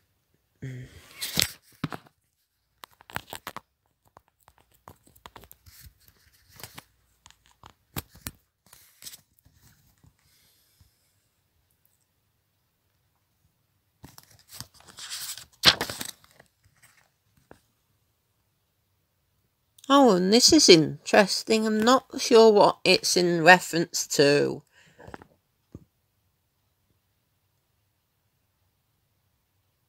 Oh my goodness, Gypsy Juggler. Now, some of you may be thinking, what's she on about? What's she on about by Gypsy Juggler? Well, it's a bit blurry at the moment, but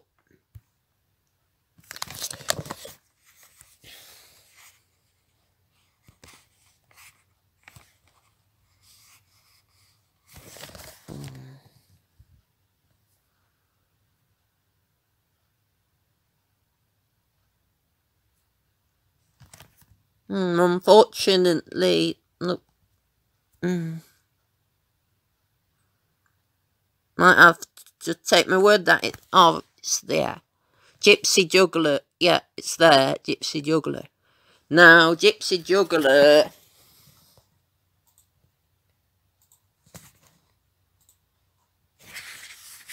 is the Japanese name for the juggler trainer class from the Pokemon Generation 1 games.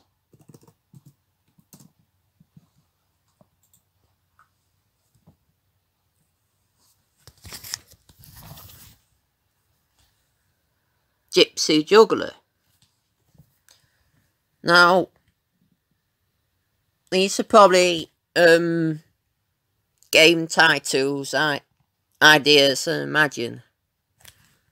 We have Interceptor, Gunman, Subhunter, Gypsy Juggler, Super Highway, Super Block, Speed Race, CL5, Super Speed Race, Space Wars, Zum Block, Ballpark, Top Bowler, Hustle, Flying Fortress.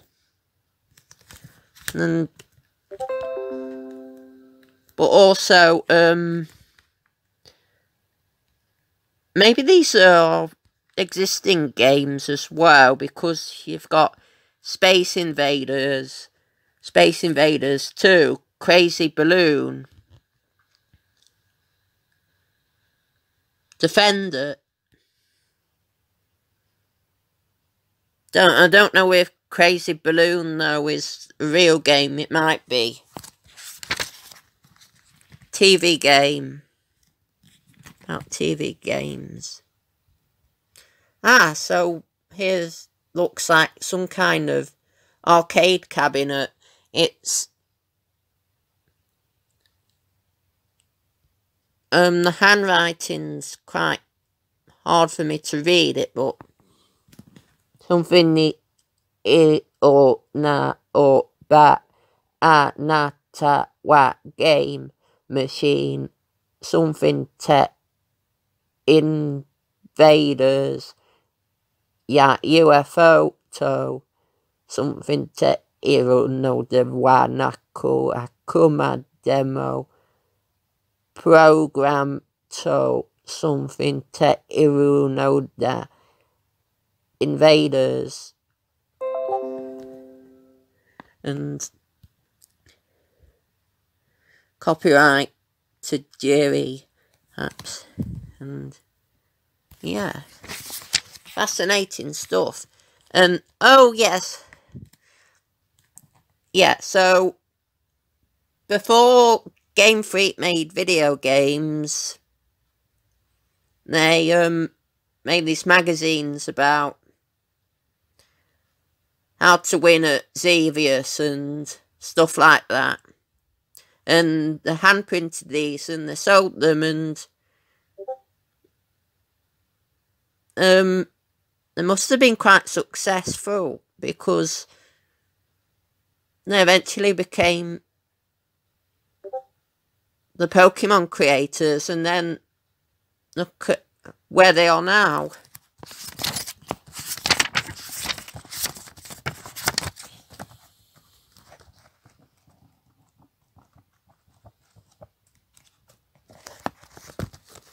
Anyway, that's all the pictures I can find so far in that book, but this one's got loads of pictures, but for copyright reasons I won't show as much, but I will flick through to some things I found quite interesting, like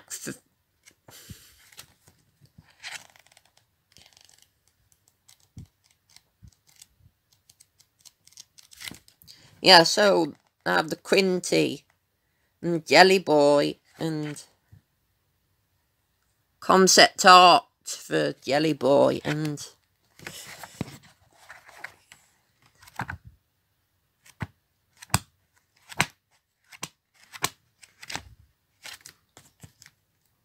yeah,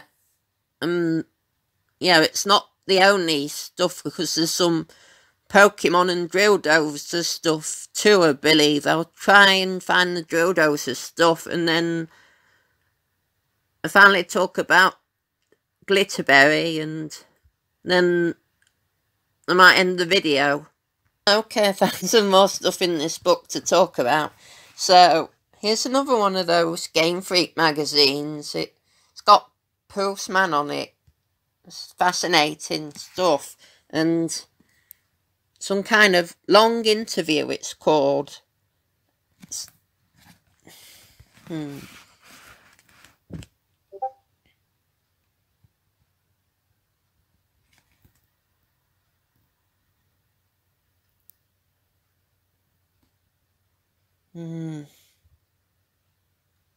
This is probably going to look weird, but I'm going to rotate my phone.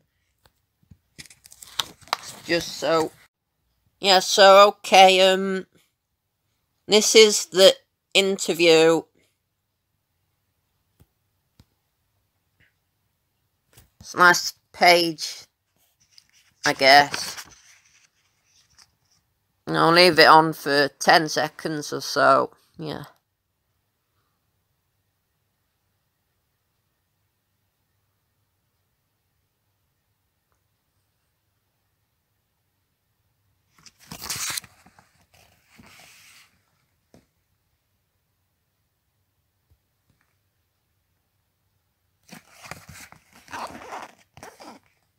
So,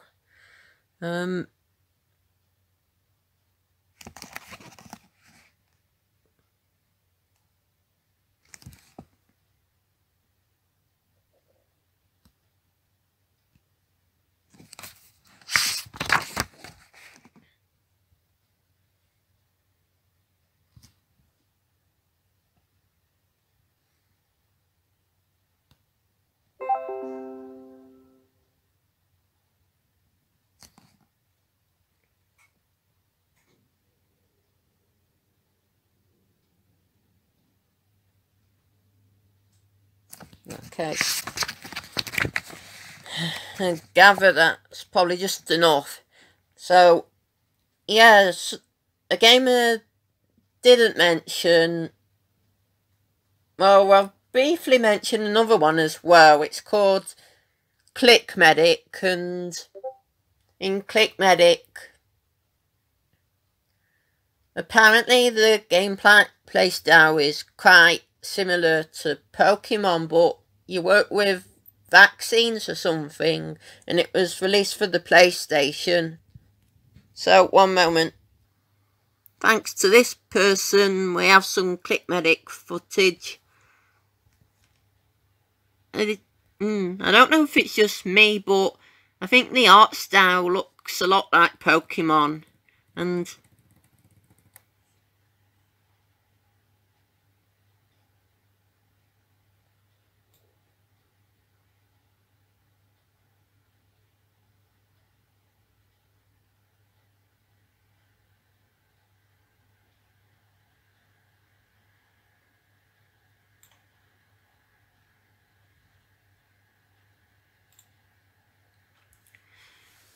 Click Medic is a rather intriguing game. The general idea is to diagnose patients and hear what ails them, but it's how you go about it that is strange. It's called Click Medic for a reason. First of all, the game is more or less entirely menu driven. You can move to designated spots in the hospital and chat with other employees, but the bulk of the game takes place inside of a patient's room inside the VB machine.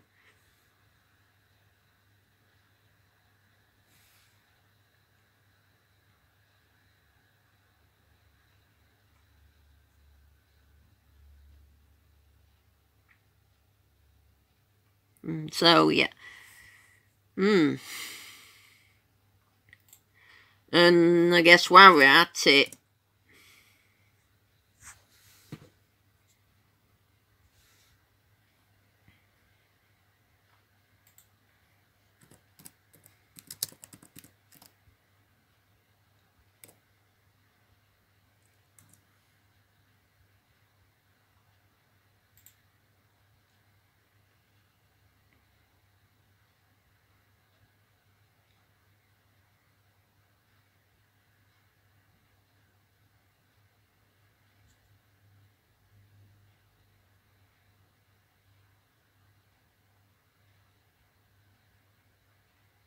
yeah, not sure if we mentioned Harmonite. That's a more recent game. Game Freak were talking about how they're always making Pokemon nowadays, but now and again they'll release something different, like Harmonite. In a nutshell, it's with an action game, and it's actually inspired by a cut minigame in the Pokemon Gold and Silver trial demo, believe it or not, where Pikachu would collect musical notes. They took that concept and made it into like an interesting rhythm game. And then we have Pocket Card Jockey.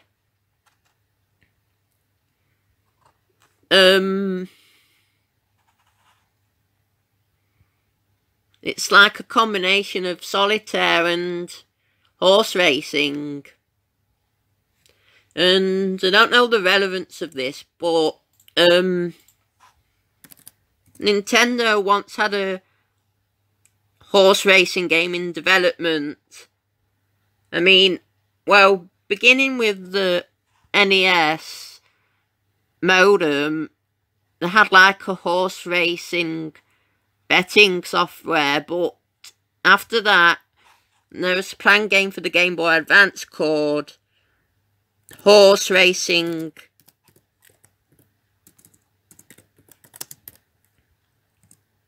Creation Derby.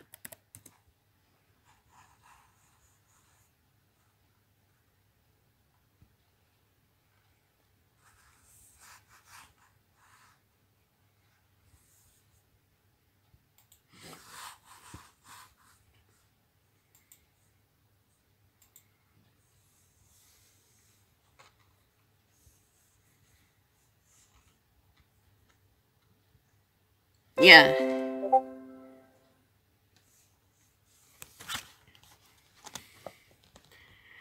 So, Nintendo were going to publish this game, but, yeah,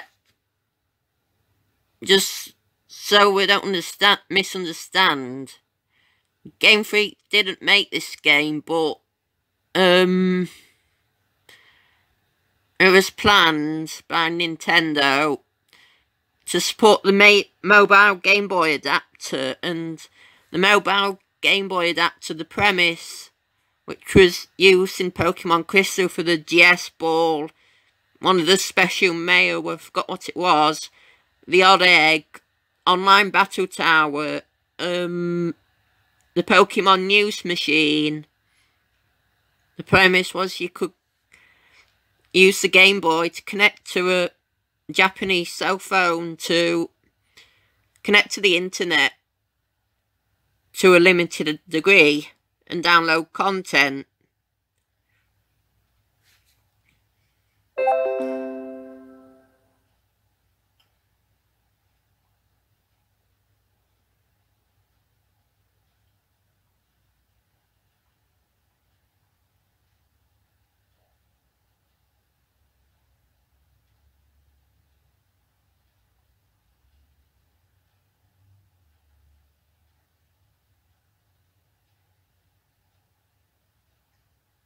And if it was released back then, it would have been the second horse racing sim on the Game Boy Advance, the other being Koei's equally obscure Winning Post.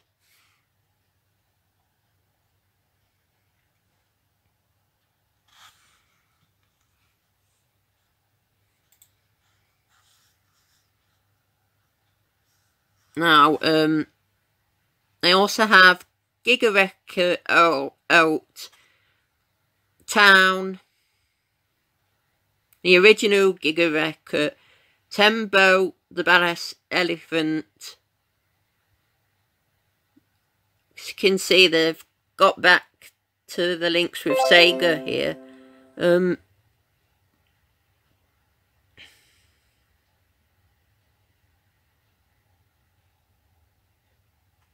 And yeah, this one for the NEC, no, for the PC Engine, published by NEC. Something to do with a monkey, but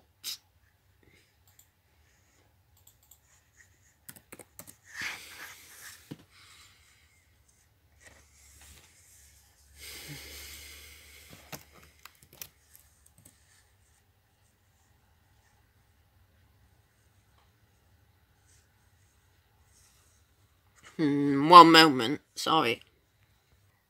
Yeah, so to be frank, never actually researched this game. Yeah, Stars a Monkey, apparently it's a puzzle game for the PC Engine.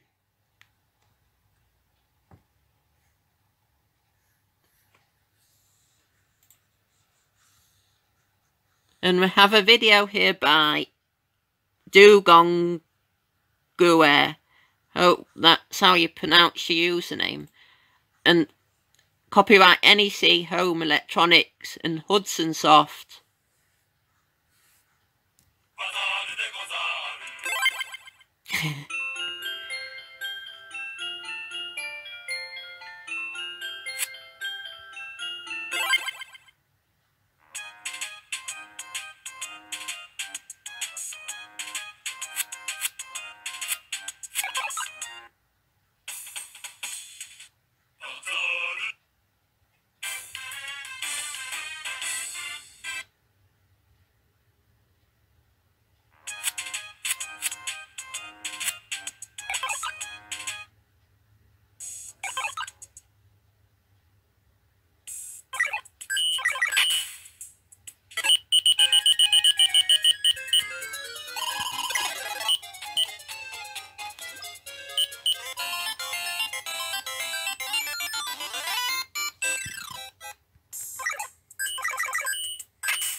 Oh, so, this is, like, yeah, you might have seen this artwork a lot. They're, said to be unreleased Pokemon, but, well, not exactly false. Like, more accurately, they were through, like, a what-if situation for a Japanese publication in 1997 called Micro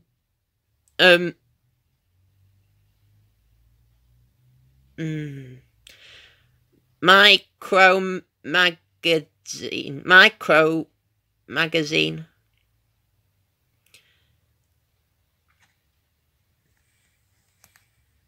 I think, if I remember rightly, it also had the name Micro Group Game Review, and we can see that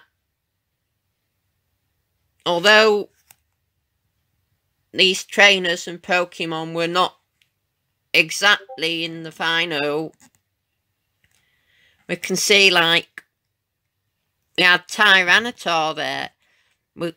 It looks highly similar to Tyranitar, the final Pokemon, as does this one. It has traits of both Clefable and Hitmontop, and this turtle here is quite similar to a Pokemon called Tortuga in Pokemon Black and White. And a brief story about Drilldozer. Now, Game Freak have a thing with trucks, I guess, because Drilldozer has a truck which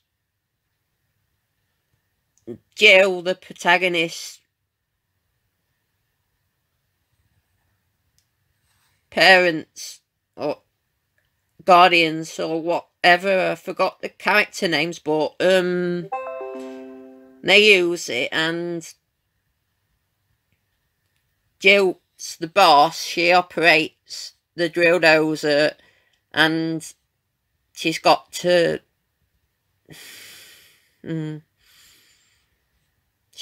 like stop an evil gang. I should know this really because I've completed the game, but one moment.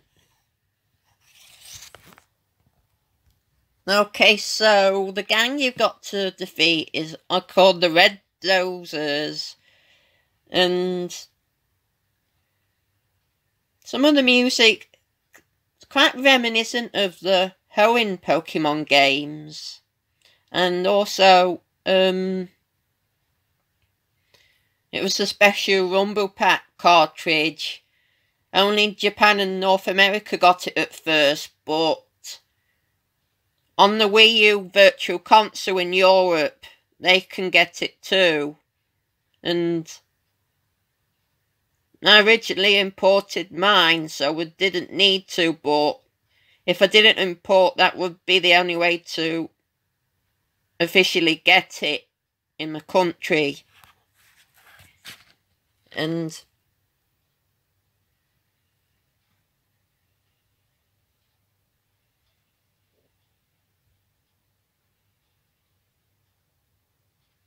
about like different characters here.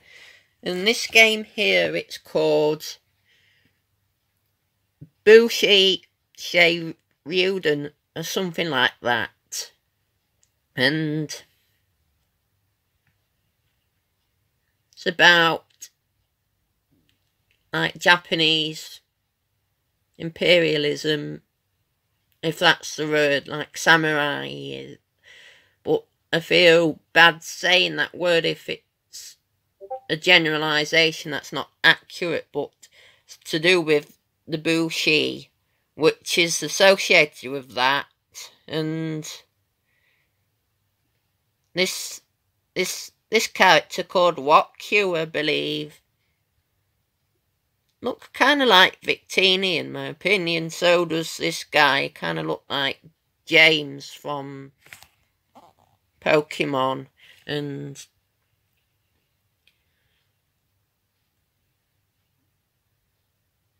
yeah, but next let's move on to the music similarities I mentioned earlier. Now, I was generally convinced at some point that perhaps the Unused theme in Pokemon Yellow was an Easter egg to this background music in Bushy Seiruden. So, this is what the Unused theme sounds like.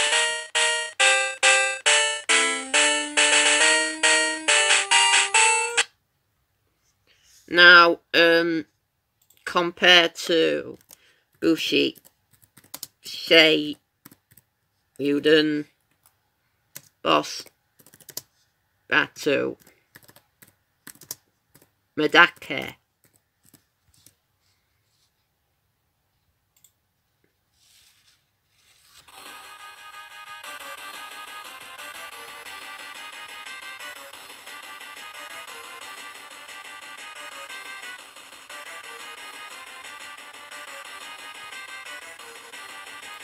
They have a similar sort of rhythm, but they're not exactly the same. The sort of same. With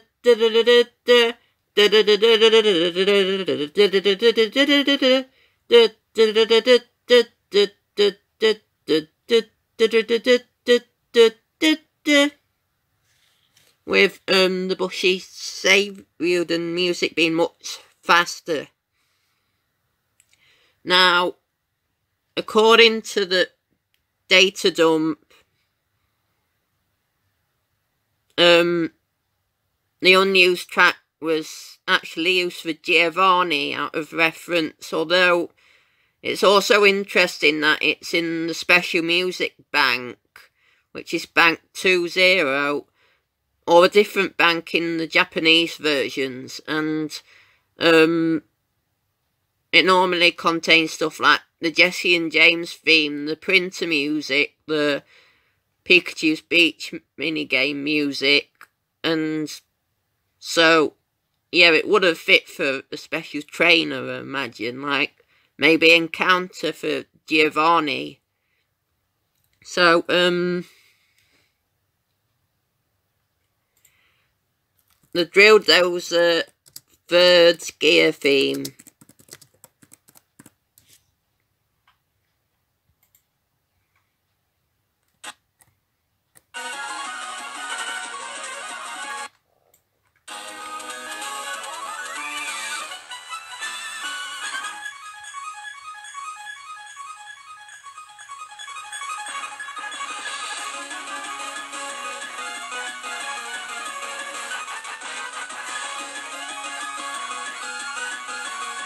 Bank Solar Crimson 10.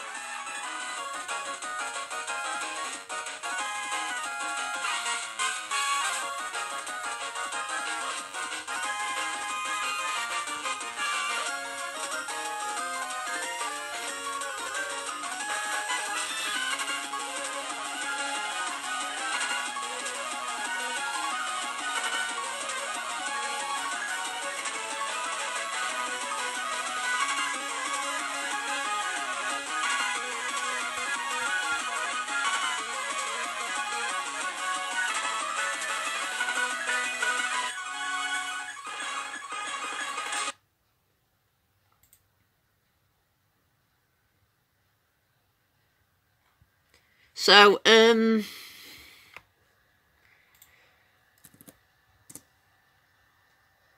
for reference, we'll go back to the Glitterberry website, and then we'll end the video finally.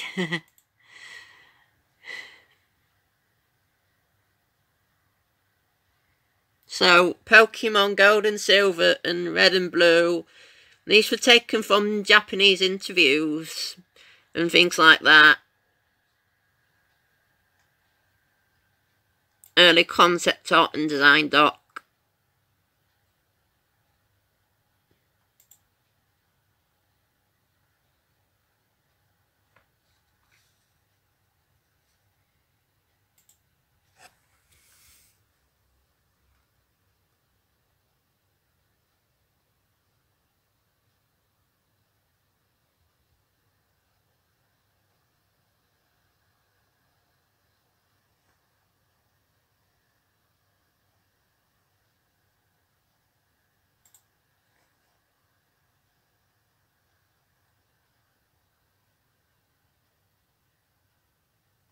And so, because like, running out of time for today and I got to go to bed soon, this is going to be as far as the video goes, but one of the things of note was how in Capsule Monsters, the trainer would fight with you. You'd get words like ouch and stuff like that. You'd be able to buy Pokemon instead of just catch them, which you can kind of do in the game corner.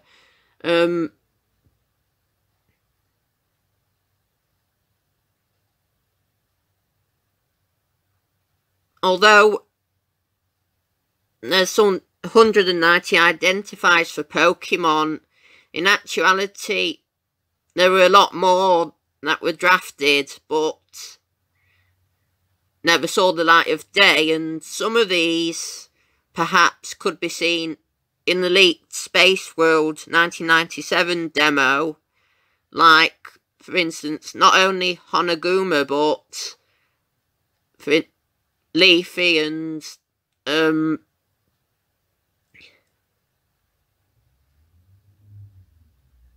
Raitoro, I think. I haven't memorised the names of, and Jago, and yeah. Oh, I think Jago was a Generation 1 one, but yeah. So anyway, yeah, nice to thanks for watching the video, and when if I pick up any more rare Game Freak resources, then might make another video about them. So see ya, thanks, bye.